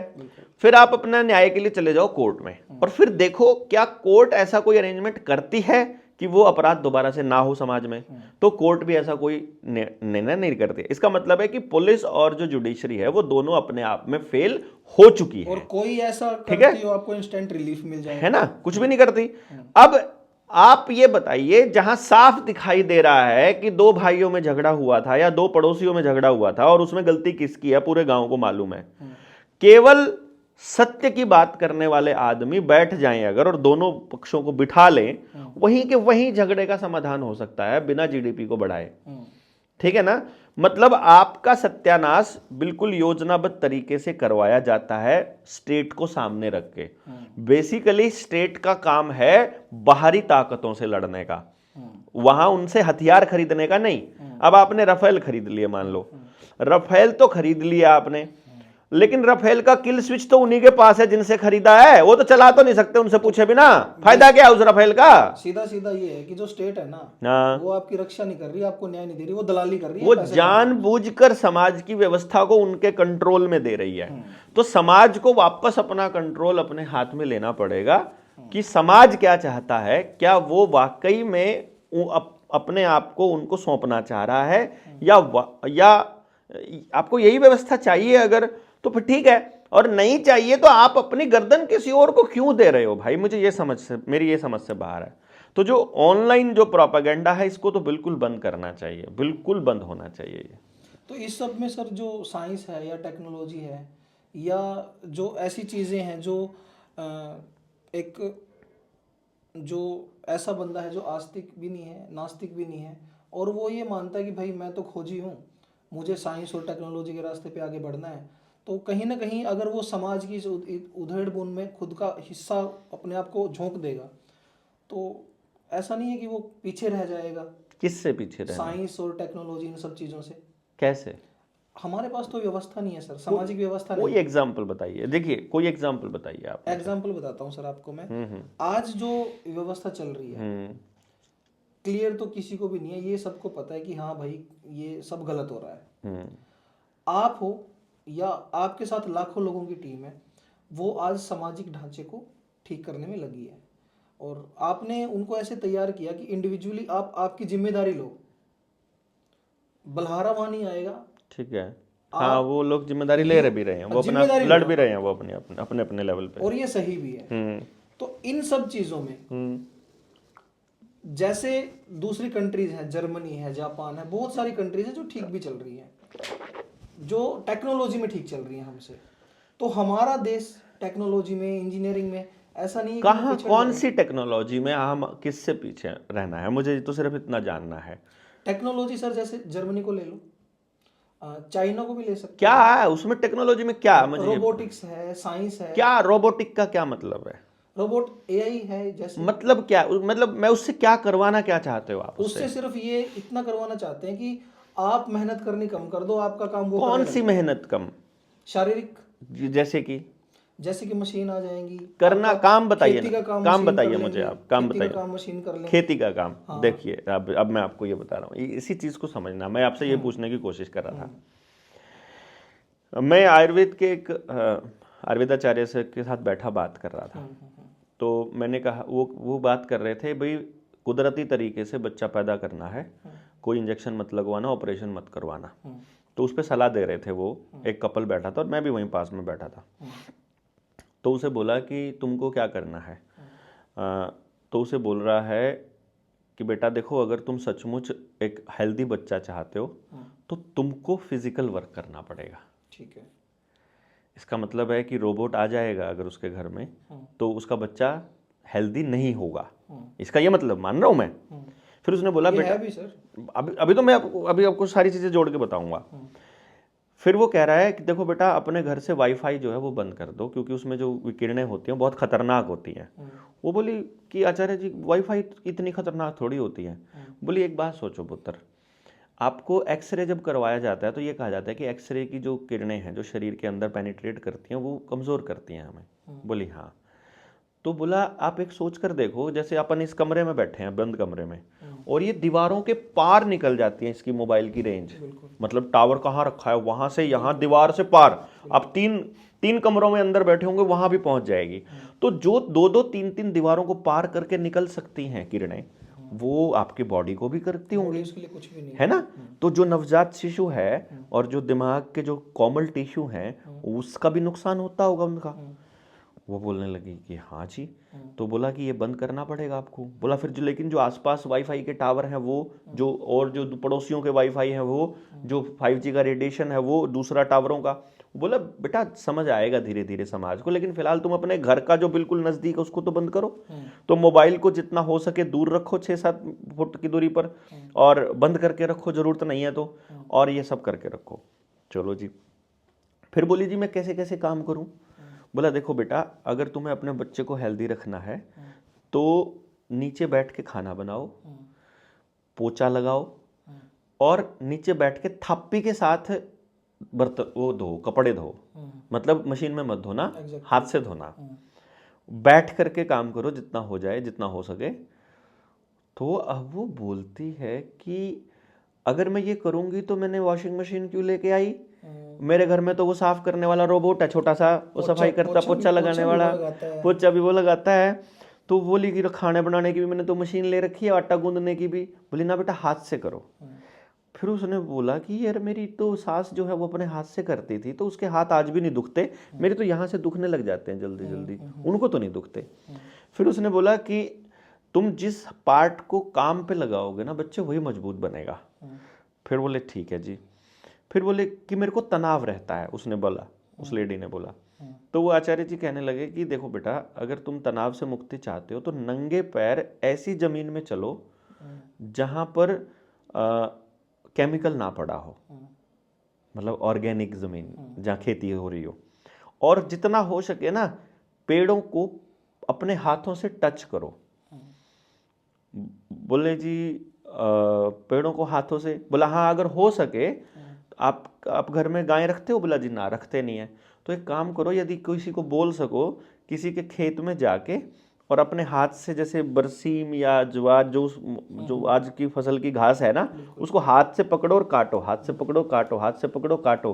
तो वो जो हाथ से आप पेड़ को पकड़ोगे ना और जो नंगे पैर आप खेत में होगे तो आपका जो तनाव है, जो नेगेटिविटी है वो न्यूट्रलाइज होगा, 0 वोल्ट पे चला जाएगा और आपको बीमारियों से मुक्ति मिलेगी। और ये सच है सर, आप ये पता है। अब आप बताओ मशीनें आएंगी तो क्या आप ये 0 वोल्ट पे बॉडी को रख पाओगे? मशीनें आएंगी तो क्या आप हेल्दी बच्चा पैदा कर पाओगे? मशीनें आएंगी तो क्या आप उसको आप तरक्की कैसे मान सकते हो? टेक्नोलॉजी आपकी नहीं है, उसका बेनिफिट आपको नहीं मिलता, पेटेंट आपके नाम पर नहीं है, उसका टेक्नोलॉजिकल जो बेनिफिट है पैसों का वो उनको मिलता है कंपनी को, पेट्रोल डीजल आपका नहीं है, आपके देश को तो उसका कुछ भी नहीं मिलता है मेरे भाई। आप जो भी मशीन यहाँ यूज कर रहे हो उसका पेटेंट जिसके नाम पर है, जो उससे होने वाली कमाई है उसका हिस्सा उसी व्यक्ति को जाएगा ना। तो आपको तो कुछ भी नहीं मिल रहा। आपको क्या मिल रहा है? कुदरत से दूर होने का एक मंत्र मिल रहा है जिसमें आपके घर में तनाव और शरीर में बीमारियों के अलावा आपको कुछ भी नहीं मिलेगा। आपको ये जो तो ये आप सिर्फ मैं आपको अल्टरनेट दे रहा हूं कि ये एक चीज है, इससे ये होता है कि ये होता है, मर्जी आपकी, आप क्या करना चाहते हो। यार कह रहे हैं घर में तो रोबोट काम कर रहा है और बच्चे को मेहनत करने के लिए जिम जाना पड़ रहा है, जिम में जाके जल्दी उसको बॉडी बनानी है, उस चक्कर में वो जरूरत से ज्यादा वेट उठा लेता है तो फिर कमर पे पट्टी बांधनी पड़ती है, और फिर ज्यादा जल्दी बॉडी बिल्डिंग करनी है तो फिर वो प्रोटीन के पाउडर खाना पड़ता है, तो स्टीरॉइड खा के शरीर खराब हो रहा है। तो अल्टीमेटली नुकसान ही हो रहा है ना। जो कृत्रिम शरीर है ना सर, बॉडी तो नेचुरली ठीक रहती है, नेचुरली ठीक रहती है, आप बनाओगे वो डैमेज भी खत्म ही होगी। तो इसलिए क्या है, मैं ये कह रहा हूं, मैं ना तो किसी चीज के खिलाफ रहता हूं, मैं तो कह रहा हूं आपको मैं जागरण कर रहा हूं। मैंने तो देखो मेरे पास भी फोन है, मेरे को कोई नहीं कहता, लेकिन इस फोन के रेडिएशन का मेरे ऊपर असर नहीं होता है क्योंकि मैंने अपनी बॉडी को इस लेवल पर प्रोग्राम करके रखा हुआ है, ना मैं इसका इस्तेमाल करता हूँ, मतलब सॉरी, मैं इसका इस्तेमाल करता हूँ ना मैं इसका इस्तेमाल होता हूँ।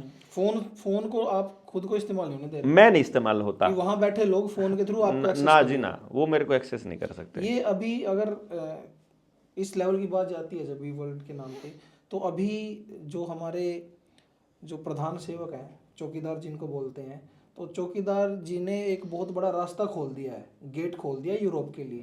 यूरोप की बहुत सारी कंट्रीज हैं, ऑलमोस्ट 25 के आसपास वो कंट्रीज हैं, और इन्होंने मदर ऑफ ऑल ट्रेड्स के नाम से एक डील बोली है कि ये जो डील है 2007 से पेंडिंग थी, और ये मदर ऑफ ऑल डील्स है, ये वो साइन करके आए हैं यूरोप में जाके।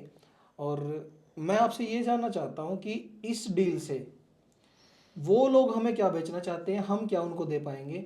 टैरिफ ऑलमोस्ट शून्य है, तो यहाँ का जो कृषि और दूध का जो सेक्टर है, जो किसान है हमारे, उनके ऊपर इसका क्या प्रभाव रहेगा।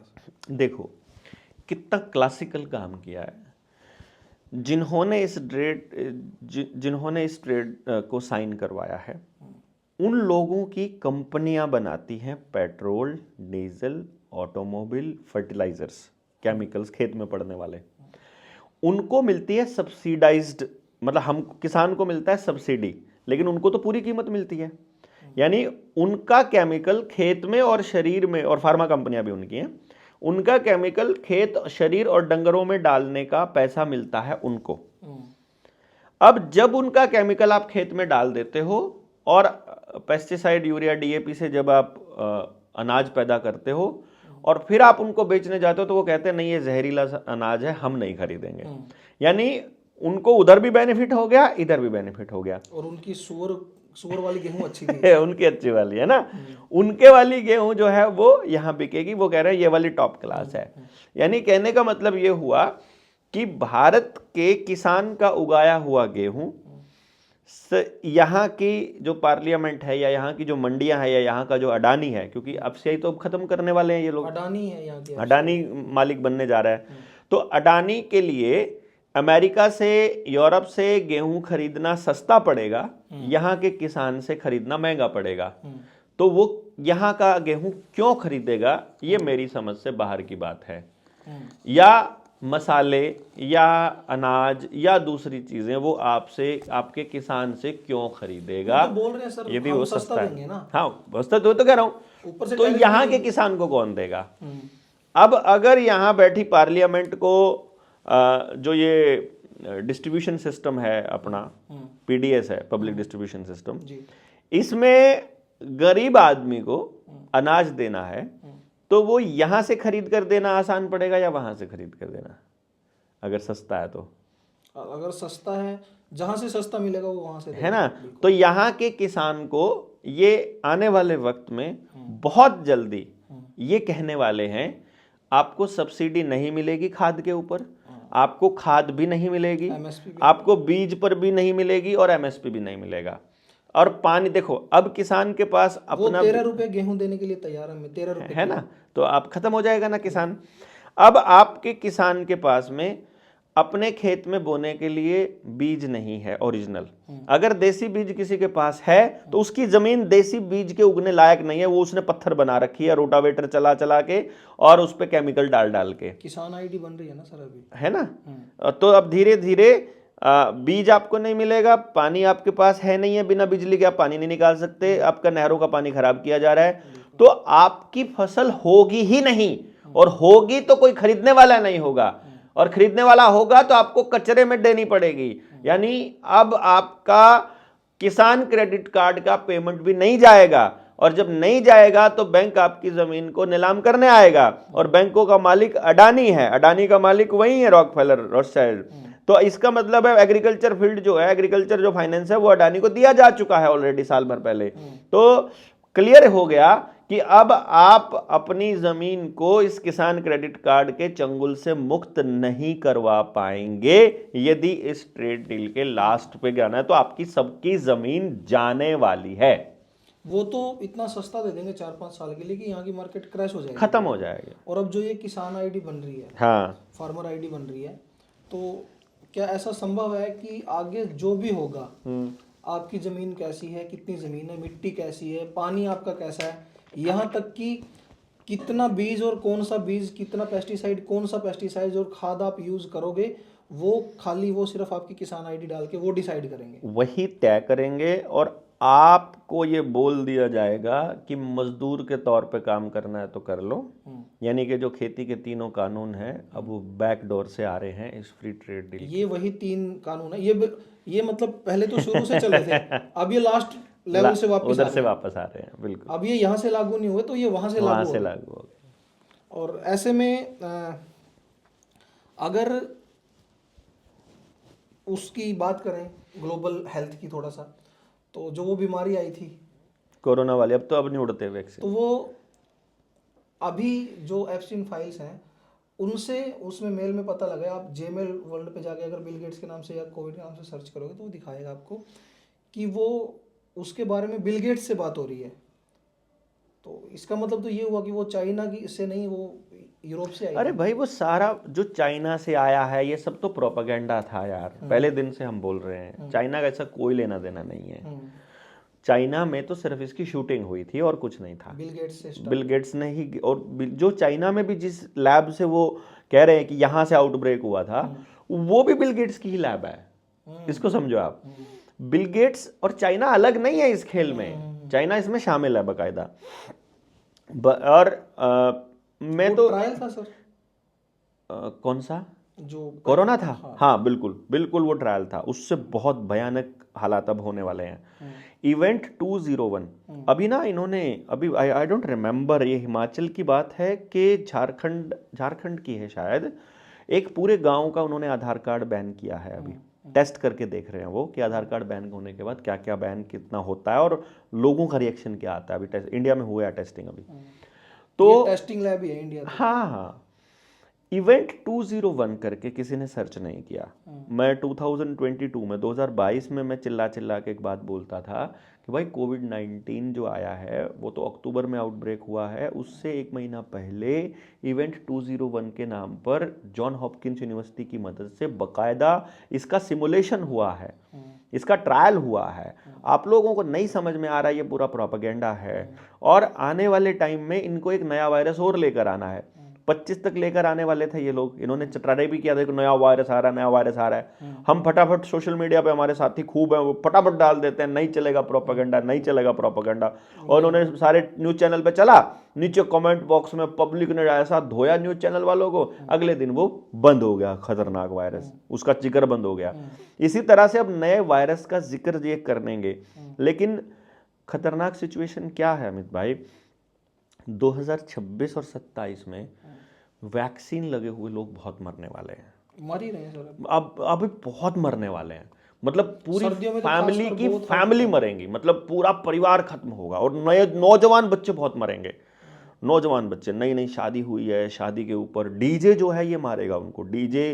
क्योंकि वो जो अंदर नैनो रोबोट्स है ना, वो 2 चीज़ों से अपने आप ही असेंबल होते हैं। वो जो क्लॉट कह रहे हो ना, क्लॉट बन के हार्ट अटैक आ रहा है, क्लॉट नहीं बन रहा, वो नैनो पार्टिकल्स इकट्ठे हो जाते हैं जब उनको हाई फ्रीक्वेंसी मिलती है या हीट मिलती है। तो जब आप फिजिकल वर्क ज़्यादा करते हो या आप ज़्यादा बड़ी साउंड के सामने हो और एक्सट्रीम हीट अगर बॉडी में आ जाए तो वो असेंबल हो रहे हैं, वो रिएक्ट कर रहे हैं, रिएक्ट नहीं कर रहे, असेंबल हो जाते हैं। तो वो क्लॉट की तरह काम करते हैं, तो आपके ब्लॉकेज कर देते हैं।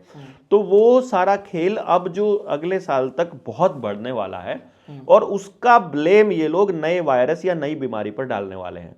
उसको पता नहीं देखेंगे चमगादड़ से पास आउट करेंगे, या वो ये भी हो सकता है क्योंकि उनको सारे जानवर मारने हैं, मतलब कुत्ते, बिल्ली, घोड़े, सुअर सब मारने हैं। क्योंकि वो कह रहे हैं जेनेटिकली मॉडिफाइड आना चाहिए नया जानवर ना, उनका वाला आना चाहिए, केमिकल के मतलब उनकी लैब से नहीं है तो वो फिर असली नहीं है।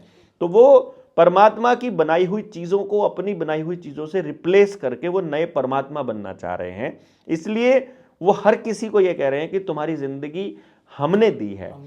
तभी एप्स्टीन फाइल, तभी ये पूरा वर्ल्ड में ब्लैकमेलिंग और ये चल रहा है, सारा कुछ ये चल और रहा है। अगर मैं ये आपकी जो बात आपने बताई है ये सारे डॉट्स कनेक्ट करूं तो मुझे जो समझ में आता है वो ये समझ पा रहा हूं मैं कि आने वाले समय में एक आर्मी वर्ल्ड में एक सरकार, वो तो अभी भी है इनडायरेक्टली, अभी भी वन है। वर्ल्ड और गवर्नमेंट। ये पॉपुलेशन को हाफ कर देंगे, ये सच नहीं, है? पॉपुलेशन को ये, इसका नाम था पहले इस एजेंडा का, जिसका नाम ये एजेंडा 2030 बोलते हैं ना, 17 सस्टेनेबल डेवलपमेंट गोल जिनको बोल देते हैं। ये इस पूरे के पूरे एजेंडा का नाम पहले था एजेंडा 21। और एजेंडा 21 ये 2021 से शुरू करना था इनको। वैक्सीन भी 2021 से ही शुरू हुई है, 26 जनवरी 2021 से स्टार्ट हुई है। और एजेंडा 21 का मतलब था कि पूरी दुनिया की पॉपुलेशन हमें सिर्फ 21% रखनी है, आधी नहीं रखनी, 21% रखनी है। यानी 79% पॉपुलेशन को इनको मारना था, 80% को। वो 20% भी इसलिए रखनी थी, एक तो वो सारी की सारी वैक्सीनेटेड होनी चाहिए, 20% जो रखनी है वो सारे के सारे कोरोना के वैक्सीन लगे हुए होने चाहिए। उनको 3 महीने में नहीं लगेगी अगली वैक्सीन तो वो मरना स्टार्ट हो जाएंगे, इम्यूनिटी खत्म हो जाएगी उनकी, नेचुरल इम्यूनिटी। वो केवल उनके ऊपर निर्भर रहेंगे, वही खाना देंगे, उनके पास ज़मीनों का कोई हक नहीं रहेगा। और वो केवल उनकी मशीनों को ऑन ऑफ करने के लिए रखना है उन्होंने, उनके काम सारे मशीनें करेंगी और वो अपने हेल्थ के लिए वो सारा काम करेंगे। जैसे आप मुंबई चले जाओ तो जितने भी ये एक्टर हैं, जितने भी, इन सब ने फार्म हाउसेज ले रखे हैं और ये अपने फार्म हाउस पर जाकर खुद से खेती करके आते हैं, अपने हाथ से नंगे पैर बैठ करके। तो धूप में बैठ के आते हैं, हमको कहते हैं क्यों धूप में मरना, मशीन चलाओ। कनेक्शंस वही हैं सबके, और सबके वहीं पे, पता है, इनको सब गेम का पता है, तो इसलिए ये लोग रखते हैं। तो या तो एलिट्स रहेंगे या फिर वो मशीनें ऑन ऑफ करने वाले रहेंगे, ऐसा वो प्लान कर रहे हैं।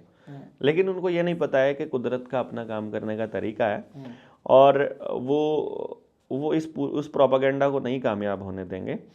बाकी लेट अस सी, जो वन वर्ल्ड गवर्नमेंट है उसके लिए इन्होंने प्लान जो किया है वो ये किया है कि यदि ये सारे प्रोपेगेंडा को नरेंद्र मोदी अमली जामा पहना देता है तो इस देश की आबादी को ख़त्म करने का जो अगला टास्क है वो चाइना के ज़िम्मे है बेसिकली। और इंडिया और चाइना के बीच में ये युद्ध करवाना चाहते हैं और इसीलिए चाइना के नाम पे राहुल गांधी संसद में बोल रहा है। गलवान घाटी पे चाइना जानबूझ के एंटर कर रहा है ताकि युद्ध शुरू करे एक बार इंडिया, और जब इनको करना हो, जब आदेश ऊपर से आएगा तब ये कर भी देंगे। अभी तो ऊपर से आदेश नहीं है, माहौल नहीं है अभी। ये जो गलवान की बात आपने की, हाँ, तो हमारे जो आर्मी चीफ है उन्होंने, नरवाणे ने तो अपने उसमें बिल्कुल उन्होंने उसमें लिखा है कि इन्होंने हमें कोई आदेश नहीं दिया, अभी आएगा नहीं ना, उसी वजह से हाँ जो मोदी जी हैं वो संसद छोड़ के भाग गए और वो कह रहे हैं कि मुझे खतरा है। अरे अगर बॉर्डर पे ज्यादा खतरा है, आपको संसद में ज्यादा खतरा नहीं, देखो, अगर वो संसद को भी अपने लिए सुरक्षित नहीं बना पाए तो आम नागरिक के लिए कैसा देश बनाए होंगे। इस बात के लिए तो उनके ऊपर लानत होनी चाहिए, लानत मतलब पूरे देश को लानत भेजनी चाहिए कि अंबानी का जो मतलब पाला हुआ एक आदमी, मतलब वो अपने लिए जगह भी सुरक्षित नहीं बना पाया संसद में। इतने अमीर आदमी का तो यार को अगर मतलब संसद में भी अगर सुरक्षित नहीं है तो फिर कहाँ हो सकेगा वो। तो जब इतनी कायरता किसी देश के प्रतिनिधि में हो तो समाज को कैसी सुरक्षा, समाज को भी कायर ही बनाना चाहता है। देखिए, मैसेज तो वहीं से आते हैं, लेकिन मैं जो युद्ध का स्टाइल बता देता हूँ कैसे होने वाला है। नाटो की आर्मी आएगी यहाँ पर, जो JNK में प्रैक्टिस के लिए आएगी या इधर उत्तराखंड में चाइना बॉर्डर के आसपास आएगी। वो नाटो की आर्मी युद्ध अभ्यास करेगी। उस युद्ध अभ्यास को ही, जैसे अभी पाकिस्तान के साथ जो नौटंकी चली थी, ऑपरेशन सिंदूर पिंदूर का, ये प्योर नौटंकी था ये। उसमें उस दौरान 1-2 गांवों के ऊपर इन्होंने मिसाइल दाग करके टेस्टिंग किया था और पूरे टीवी के ऊपर युद्ध का माहौल बनाया। ऐसे ही जो नाटो की आर्मी आएगी, यदि पब्लिक ने सवाल उठा दिया तो बोलेंगे युद्ध अभ्यास करने आई है। अदरवाइज नाटो पे चाइना ने अटैक कर दिया ऐसा कह करके वो चाइना के साथ युद्ध शुरू कर देगी, क्योंकि नाटो की जो है वो तो यूनाइटेड नेशन और वर्ल्ड इकोनॉमिक फोरम से आएगी। पूरा वॉर शुरू हो जाएगा। फिर ब्लू बीम, एक ऑपरेशन ब्लू बीम इनका है। प्रोजेक्ट ब्लू बीम के जरिए ये लोग आसमान में कुछ भी दिखा सकते हैं। दिन में भी आपको ऐसे जहाज दिखाई देंगे, घूमते हुए जहाज दिखा, आपको लगेगा यार जहाज, साउंड भी आएगी बकायदा। तो मतलब और वो सैटेलाइट से ही बनते हैं इमेजेस, नीचे से बनाने की जरूरत भी नहीं है। तो आपको जहाज भी दिखाई देंगे मंडराते हुए, आप घरों में दुब के बैठे रहेंगे, पूरा माहौल बनेगा। टीवी के ऊपर, उधर तो जहाज दिखाई देंगे, नीचे टीवी के ऊपर गंदगी चल रही होगी, टीवी फेंकने पड़ेंगे ये आने वाले टाइम में अगर बचना है तो। और ये जो लाइट बंद करने का ड्रामा है कि लाइट बंद कर दो सारे के सारे, अभी जब सायरन बजेगा, युद्ध का सायरन बजेगा तो लाइट बंद कर दो, तो वो जो डर का माहौल बनेगा, उस डर के माहौल में एलियन अटैक दिखाया जाएगा कि एलियंस आए थे। और वो जो एलियन अटैक आएगा उस टाइम पर फिर वर्ल्ड इकोनॉमिक फोरम बैठेगी, ऐसे ही जैसे अभी झारखंड का मुख्यमंत्री भी और 3 4 7 8 मुख्यमंत्री गए हुए थे वर्ल्ड इकोनॉमिक फोरम की मीटिंग में। वैसे ही वो लोग कहेंगे कि देखो भाई, पूरी दुनिया को खतरा है एलियन से, तो पूरी दुनिया की एक आर्मी बननी चाहिए, पूरी दुनिया की एक सरकार बननी चाहिए, पूरी दुनिया की एक पुलिस बननी चाहिए, पूरी दुनिया का एक सर्वेलेंस सिस्टम बनना चाहिए, पूरी दुनिया का कंट्रोल वहीं से चलना चाहिए, ताकि सबको सुरक्षित रखा जा सके। और फिर सब साइन कर देंगे उस ट्रीटी के ऊपर। फिर मेडिकल सिस्टम भी एक लेकर के आ जाएंगे, फिर धर्म भी एक लाना पड़ेगा, ऐसे गड़बड़ हो जाएगी, धर्म के नाम पे झगड़े बहुत होते हैं, तो एक ही धर्म कर दो पूरी दुनिया का, तो कोई अपना धर्म नहीं अपनाएगा। तो इस तरह से ये प्रोपेगेंडा चल रहा है वन वर्ल्ड गवर्नमेंट बनाने का, जिसमें पहला जो स्टेप है वो ये रखा जा रहा है कि क्योंकि इंडिया और चाइना को क्योंकि पूरी दुनिया से कटा हुआ दिखाया जा रहा है, तो इंडिया और चाइना को लड़ाया जाएगा पहले, तो जीत हमारी होगी, मतलब क्योंकि अमेरिका की जो सेना है वो हमारे साथ दिखाई देगी, ऐसा नाटंकी चलेगा। और उसमें फिर पूरी दुनिया की सरकार में जो पूरी दुनिया का जो प्रेसिडेंट है या पूरी दुनिया का जो अध्यक्ष है वो नरेंद्र मोदी को बनाया जाएगा पहला। तो फिर आप विश्व गुरु जो हैं खुश हो जाएंगे, यहाँ के जो अंडभक्त हैं, और वो पूरा मस्ती में भाई बन गया पूरी दुनिया का राजा, हमारे वाला राजा उनका राजा बन गया, ऐसा करके दिखाया जाएगा। और फिर उसी के अंडर में फिर आपको नई विश्व व्यवस्था को लागू किया जाएगा। ये जो अभी आपने बताया कि बहुत जल्दी ट्रेड के तहत या वॉर के तहत सिस्टम चेंज हो जाएगा, ऐसे में जो आप बोलते आए हो कि 2 साल का अनाज तैयार रखो, क्या वो समय आ चुका है कि अब लोगों को 2 साल के लिए वो समय अनाज को भी ऐसी जगह रखना है कि अगर पानी 10-10 फुट तक अगर आपके घरों में घुस जाए, जैसे पंजाब में अभी ट्रायल करके देखा उन्होंने, ये ट्रायल था उनका। यदि आप, हिसार के भी कुछ गांव ऐसे डूबे थे, यदि आप उन गांव से कुछ सबक ले सकते हो तो आप अपने अनाज को ऐसे सुरक्षित रखना चालू कर दो, हो सके तो छतों पे रखना चालू कर दो। जब सरकार आपको बाढ़ से और इन चीजों से नहीं बचा सकती आज भी, तो किस चीज की? अरे वो बचाने के लिए है ही नहीं है भाई, वो आपको लपेटने के लिए ही है। सरकारें तो आपको रगड़ने के लिए हैं। अगर बचाएगा तो समाज बचाएगा, गांव बचाएगा, भाईचारा बचाएगा, अपना सिस्टम बचाएगा, खुद की जिंदगी बचाएगी, खुद का अधिकार बचाएगा, खुद की समझ बचाएगी, खुद की अवेयरनेस बचाएगी। एक सवाल बताओ सर, बड़ा सबके दिमाग में आता है ये सवाल। यूएस जो यूरोपियन कंट्रीज हैं, जितने भी गौरों की कंट्री हैं, हम देखते आए हैं कि ये रूल कर रहे हैं और काफ़ी लंबे समय से रूल कर रहे हैं, 100 साल आगे का सोचते हैं, और क्रूरता है इनमें बेसिकली बहुत हद तक, और ये सिस्टमेटिक व्यवस्थित तरीके से राज करते हैं। मतलब ऐसा क्या है सर, मतलब यूरोप के पास ऐसा, मतलब जो हमारे पास नहीं है, ऐसा क्या चीज़ है उनके दिमाग के अंदर जो हमारे लोग नहीं सोच पाते? ऐसा क्यों है कि वो मतलब इस लेवल पे आगे? देखो, ये वो लोग नहीं राज कर रहे गौरव, अमित भाई, गोरे राज नहीं कर रहे हैं हमारे ऊपर। बेसिकली वो 13-14 फैमिलीज ही राज कर रही हैं, जिनके नाम पर ही सब कुछ है, जिनके पास ही सारे रिसोर्सेज हैं। बेसिकली गोरों पर भी वही लोग राज कर रहे हैं, लेकिन उन्होंने डबल स्टैंडर्ड खेला है एक बड़ा शानदार तरीके से। जैसे अमेरिका है, अमेरिका में अमेरिका के जो नेटिव लोग थे, जो वहाँ के ओरिजिनल लोग थे, इंडिजीनियस रेड इंडियंस जिनको बोला जाता था, उनको कत्लेआम किया, वैसे ही जैसे हमारे यहाँ पर आदिवासियों को मारा जा रहा है नक्सली कह करके। वो बचाने के लिए निकले अपनी ज़मीन और उनको ऐसे काट दिया। तो वो एक कोने में अमेरिका के 2-1% वहाँ बचे हुए हैं अमेरिका में असली लोग। बाकी अमेरिका में जितना है सारा शरणार्थी है, सारा बाहर का आदमी आया हुआ है। ट्रंप भी बाहर से आया है, सब कोई बाहर से है। इसी तरह से पूरा यूरोप जो है वो हर जगह घुसा हुआ है इसी तरीके से। अब उन लोगों ने एक प्लान किया कि ये लोग जो बाहर से आए हैं, क्योंकि ये आपके अच्छी तरह से गुलाम हो गए हैं, तो इनको मिनिमम एमिनिटीज तो हम लोग दे ही सकते हैं। चूंकि अमेरिका में गांव बहुत दूर दूर हैं, जीने लायक जो सुविधाएं हैं हर जगह नहीं है। मतलब वहाँ पानी के रिसोर्सेज इतने नहीं हैं। मान लो ठंड बहुत ज़्यादा, बर्फ़ पड़ गई है तो पानी कहाँ से आएगा? तो इसलिए उनको पानी की टूटी के जरिए उनको सप्लाई देनी पड़ती है। बिजली गर्म रखने के लिए बिजली उनको देनी पड़ती है। बर्फ़ में कहाँ बाहर हगने जाएंगे, इसलिए टॉयलेट अंदर कमरे में बनाना पड़ता है। उनकी मजबूरी है वो सब चीज़ें जिसको हमारे यहाँ लोगों ने आधुनिकता, फैशन और तरक्की मान करके उल्टा चलना चालू कर लिया। वहाँ उनकी वो मजबूरी है, वो फैसिलिटीज़ देना मजबूरी है उनकी, और वो फैसिलिटीज़ अपनी जेब से नहीं दे रहे हैं, भारत जैसे कंट्रीज की प्राकृतिक संपदा को लूट कर उनको दे रहे हैं ताकि वो चुप रहें। और वहां उनको बोलना अभी सिखाया जाता है, तो वो बोलते हैं अपने अधिकारों के लिए, और वो बोलते हैं, और चूंकि वो वाली जिंदगी बहुत अच्छी है ऐसा बताते हैं आपके यहाँ वाले लोग जो यहाँ से जाते हैं कि बहुत गजब की तरक्की है। बहुत सारे लोग बड़े बुरे हालत में रहते हैं, बहुत मैक्सिमम बुरे हालत में ही रहते हैं। अमेरिका की जो एक्चुअल हालत है वो बहुत बुरी है, मतलब असलियत में तो। जैसे अभी आप किसी भी शहर में चले जाओगे, किसी के घर में जब तक आप जा करके महीना 2 महीना नहीं रुकते हो तब तक उस घर की असली औकात आपको पता नहीं चलती है कि घर में भाई भाई से बात नहीं कर रहा है, पति पत्नी का आपस में क्या हालत है, बाप बेटे का क्या हाल है। हाँ, बस दीवारों के पेंट बढ़िया हैं, सोफे अच्छे हैं, बस खाली कुछ नहीं है, अंदर खोखले पड़े हुए हैं। और फिर जो प्रवासी जो बाहर से आए हुए हैं वो कैसे रह रहे हैं, जैसे वो भी प्रवासी वहाँ वैसे रह रहे हैं। तो वो तरक्की दिख रही है, पहली बात तो ये है।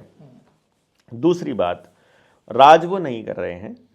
दरअसल हमें ऐसा दिखाई दे रहा है क्योंकि हमारा राज नहीं चल रहा है, और उनके या जितना भी राज आपको दिखाई भी दे रहा है होता हुआ, उस राज के पीछे भी जो बड़ा हथियार उनका है, उनकी समझ और हमारी नासमझी।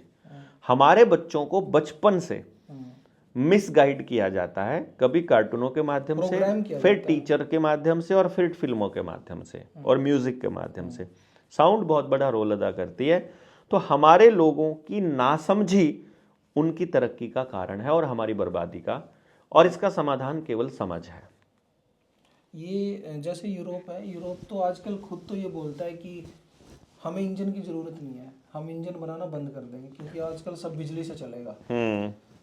और हालात ये हैं कि ट्रम्प किसी देश के राष्ट्रपति को उठा लेता है सिर्फ इसलिए कि उसको तेल बेचना है दूसरे देशों को। तो ये जो इंडस्ट्रियलाइजेशन है, ये जो ये कूड़ा है, ये गंदगी है, ये पोल्यूशन है, ये तो हमारे इंडिया में, ये इंडिया जैसे देशों के लिए थर्ड वर्ल्ड कंट्री बोलते हैं हम लोगों को, हमारे वाले लोगों को, जो एशिया का जो साउथ वाला पार्ट है, जहाँ एक्चुअली आदमी के जीने के लिए सबसे बेस्ट सुविधाएं हैं, सारी रिसोर्सेज हैं, और वहीं पर वो लोग हवा को खराब कर रहे हैं। कैसे? उनके जो वेस्ट हो चुके टायर हैं वो वहां से जहाजों में भरे जाते हैं और यहां आकर के हमारी खाड़ियों में और हमारे महासागर के एरिया में आकर जलाए जाते हैं। दिल्ली के डंपिंग यार्ड से कचरे को उठा करके सहारनपुर के डंपिंग यार्ड में पटका जा रहा है, और वहां पर जलाने के लिए बकायदा यूपी की सरकार सब्सिडी दे रही है। यानी कि जहां हरिद्वार में गंगा के आसपास साफ शुद्ध हवा है उसको खराब किया जा रहा है, वो खुद पैसे दे के करवा रहे हैं।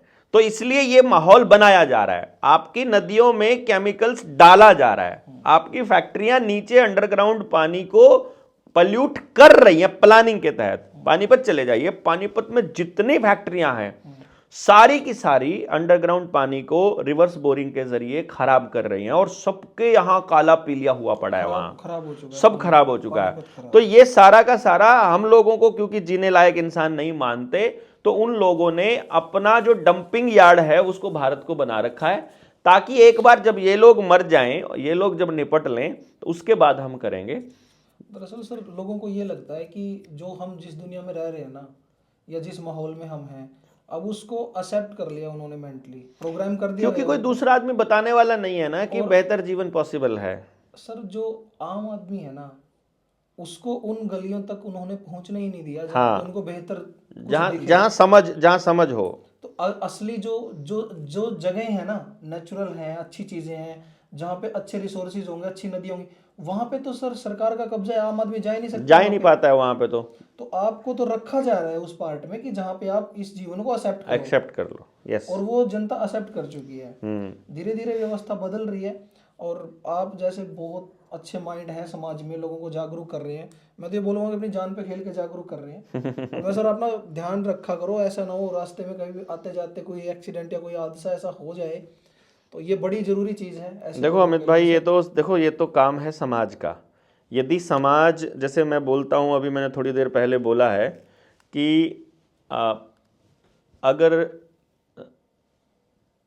मोगली जी अपनी संसद में अपने लिए सुरक्षित जगह नहीं बना पाए तो ये उसका फेलियर है। हम्म, और अगर समाज हमारे लिए सुरक्षित जगह नहीं है हम्म, तो ये समाज का फेलियर है।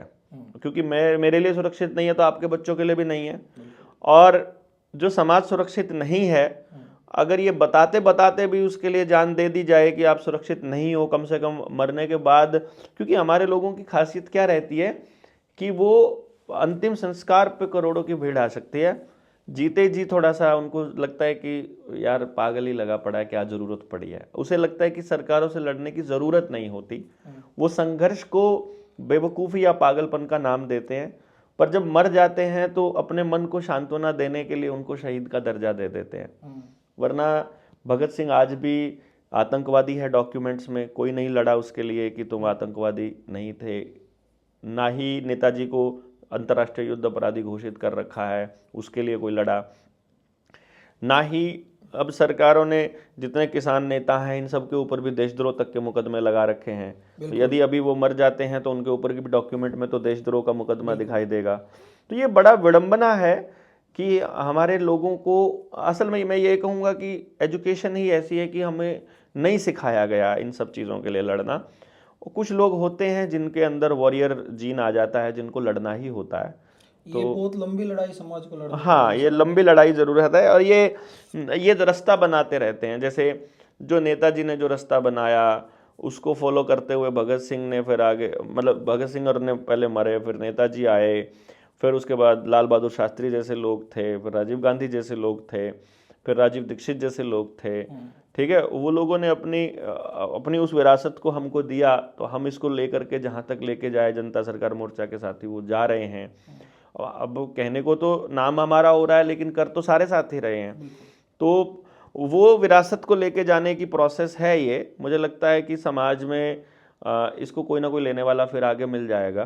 बिल्कुल। और फिर कभी और नहीं तो कहीं तो जन्म तिथि या मरने वाले टाइम पे, पुण्य तिथि पे तो लोग कम से कम याद करके इसको फिर जागरूक करेंगे।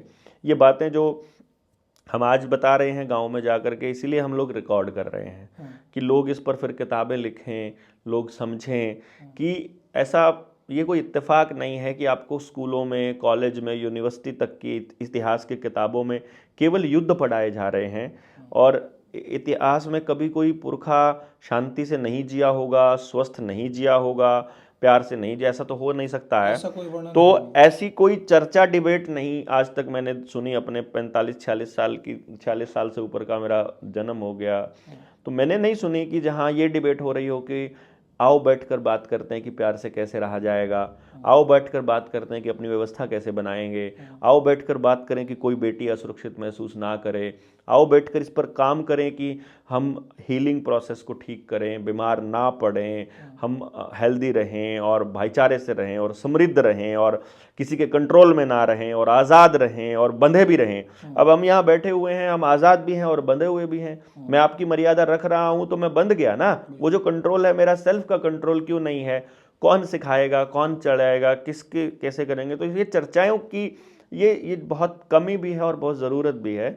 तो इसी को हम थोड़ा आगे लेकर जाने की कोशिश कर रहे हैं कि शायद समाज के लोग कभी तो इन मुद्दों के ऊपर बात करेंगे, और बात करेंगे तो बात बनेगी, फिर काम भी इतना होगा। गलत हो रहा है, अब तो जागने का समय अब है। तो चलो, जिसको देखो जागने का समय, ब्लैकमेलिंग हो रही है, आपका मोबाइल आपको ब्लैकमेल कर रहा है स्क्रीन देखने के लिए, रिचार्ज के लिए रिचार्ज सेवा है ना ये।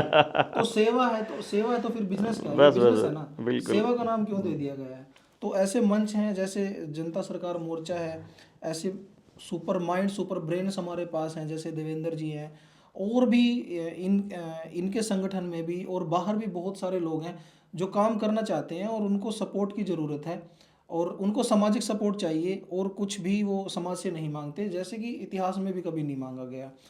तो आप इतना इंफॉर्मेशनल आपका ये सेशन रहा, इतनी जानकारी आपने दी है, तो अभी आगे के लिए अगर शॉर्ट टर्म में मैं बात करूं, ये मेरा आखिरी सवाल है सर आज के सेशन का, बीच का रास्ता लोगों के लिए क्या है आगे सरवाइव करने के लिए, क्योंकि हालात किसी तरफ भी जा सकते हैं यहाँ देखो, कोई बीच का रास्ता नहीं होता है अमित भाई। जी। एक ही रास्ता होता है, एक गलत और एक सही। गलत रास्ता है आप किसी और के हिसाब से चलते हो, सही रास्ता आपको अपने हिसाब से चलना है। रिस्पॉन्सिबल बनो, आपको जिम्मेदार बनना पड़ेगा, आपको समझना आपके पड़ेगा, बच्चे की समझाना सुरक्षा पड़ेगा। आपकी जिम्मेदारी, उसका पेट भरना आपका परिवार का समाज में सबकी सुरक्षा की जिम्मेदारी आपकी है, बिल्कुल, बेसिकली हमारी ही है वो, और किसकी नहीं है। और गांव आपकी अपनी जिम्मेदारी है। गांव आपको इतना कुछ देता है, ये समाज इतना कुछ देता है, हम तो कुछ भी नहीं दे पा रहे हैं। शासन प्रशासन से उम्मीद करने की जरूरत नहीं है, वो आपका शोषण नहीं, उनको तो रिजेक्ट करने की जरूरत है, वो शोषण करेंगे। उनको तो रिजेक्ट करने की ज़रूरत है। बल्कि आने वाले टाइम में बहुत, मैं आपको एक ऐसी चीज़ें हम बताएंगे। 23 मार्च को अभी हम तालकटोरा स्टेडियम में प्लान कर रहे हैं पेरेंटिंग का एक सेमिनार करने का, जी। और उसके ऊपर एक अलग से डेडिकेटेड हम वीडियो भी बनाएंगे। और उसमें हम पूरे समाज को ये मैसेज देने की कोशिश कर रहे हैं कि भाई आ जाओ, अब आपके पास समय नहीं बचा है ज़्यादा, और अपने बच्चों को पहले समझ लो क्या क्या चाहिए। और उसमें तो हम लोग पूरा षड्यंत्र भी समझाने वाले हैं। अब की बार सिर्फ पेरेंटिंग तक नहीं रखेंगे, बल्कि अब एक तरह से ये समझो कि बिगुल बजाने का समय आ गया है, जिसमें कि भाई डिक्लेयर करने का, और अपने पास रास्ता नहीं बचा है, 5 साल हो जाएंगे। उन्होंने भी तो डिक्लेयर कर ही दिया ना सर, कर ही दिया, बिल्कुल। फाइल रिलीज कर करके दिखा नहीं, अब लड़ाई आर पार की होने का बहुत चांसेस हैं। और कुछ नहीं तो मान लो हमारे पास हर गांव से 10 लोग अगर हों, तो हम इतना ही कर लें कि भाई जिसको वैक्सीन के साइड इफेक्ट आए हैं वही केस कर दो कंपनी के ऊपर 10 करोड़ का मानहानि, उसका मुआवजे का। शरीर खराब हो गया, शरीर की कोई कीमत तो होती नहीं है। बंदा घर से मर चुका है, उसकी कोई कीमत तो है नहीं। पर आप करो तो सही, आप बताओ तो सही, दुनिया को तो पता लगे कि कितने लोग उसके साथ हैं। फिर ये कलेक्टर, एसडीएम, पुलिस वाले हैं, इनको भी अल्टीमेटम देना पड़ेगा कि तुमको ये सारी समस्याओं का समाधान यदि तुम्हारे पास नहीं है तो हमें लिख कर दो क्यों नहीं है, और अदरवाइज हम तुमको कैपेबल नहीं हो तुम ये डिक्लेयर करेंगे। समझने लगे आप बात, तो विरोध करने लगे करेंगे अभी आने वाले टाइम में। और जैसे बस हमको इसमें एक ही बात का ध्यान रखना है कि वो जो डिमांड है, वो जो आपको मांगना है, वो इनसे नहीं मांगना है। हम बनाएंगे, तुमको ऐसे रहना पड़ेगा, तुमको ऐसा करना पड़ेगा। ये आवाज इसी तरीके से, इसी लहजे से लोग उठाने लगे शासन प्रशासन के सामने, और जैसे जैसे वो उठा रहे हैं ना, हाँ, पुलिस और गिरती जा रही है नीचे। हाँ, बर्बरता करके दिखा रही है, वो दिखा रही है, वो दिखा रहे कि हम ही कानून, ये नहीं कर पाएंगे। वो जब जनता मानना बंद कर देगी तो भाग जाओगे, भागना पड़ेगा उनको। ये सारी चौकियां लोग उठा के फेंकेंगे, सारे थानों को बस से भगाएंगे, जनता कब्जा करेगी वहीं पर अपना। ये पुलिस वालों को एक भी पुलिस की वर्दी में आदमी दिखाई देगा तो जूते पड़ेंगे। उनको पंचायत घर बनाएंगे थानों को, कि वहां पर वो थाने में शिकायत करने जाता है और वो दोनों पक्ष पार्टियों को बुला के वहीं पंचायत करवाते हैं। तो तुम नहीं पंचायत करवानी, हम अपने आप ही ना कर लेंगे भैया। सर उनकी भाषा इतनी बदतमीज होती है, ये लगता है कि किसी गटर में आ गए थाने में। बिल्कुल बिल्कुल, इतने बदतमीज, बहुत बुरा हाल ना हो, इसके लिए आपको, हम सबको मिलकर के इस पे काम करना पड़ेगा। आपने बहुत कीमती समय जो है साझा किया, और बहुत अच्छे विचार साझा किए। और तालकटोरा स्टेडियम में मिलते हैं सर, कोशिश रहेगी उससे पहले एक सेशन आपका मिले। मैं आपका दिल से बहुत धन्यवाद, बहुत धन्यवाद। सभी दर्शकों की तरफ से सबको नमस्ते। जय हिंद, जय भारत, जय जोहार। जय जोहार।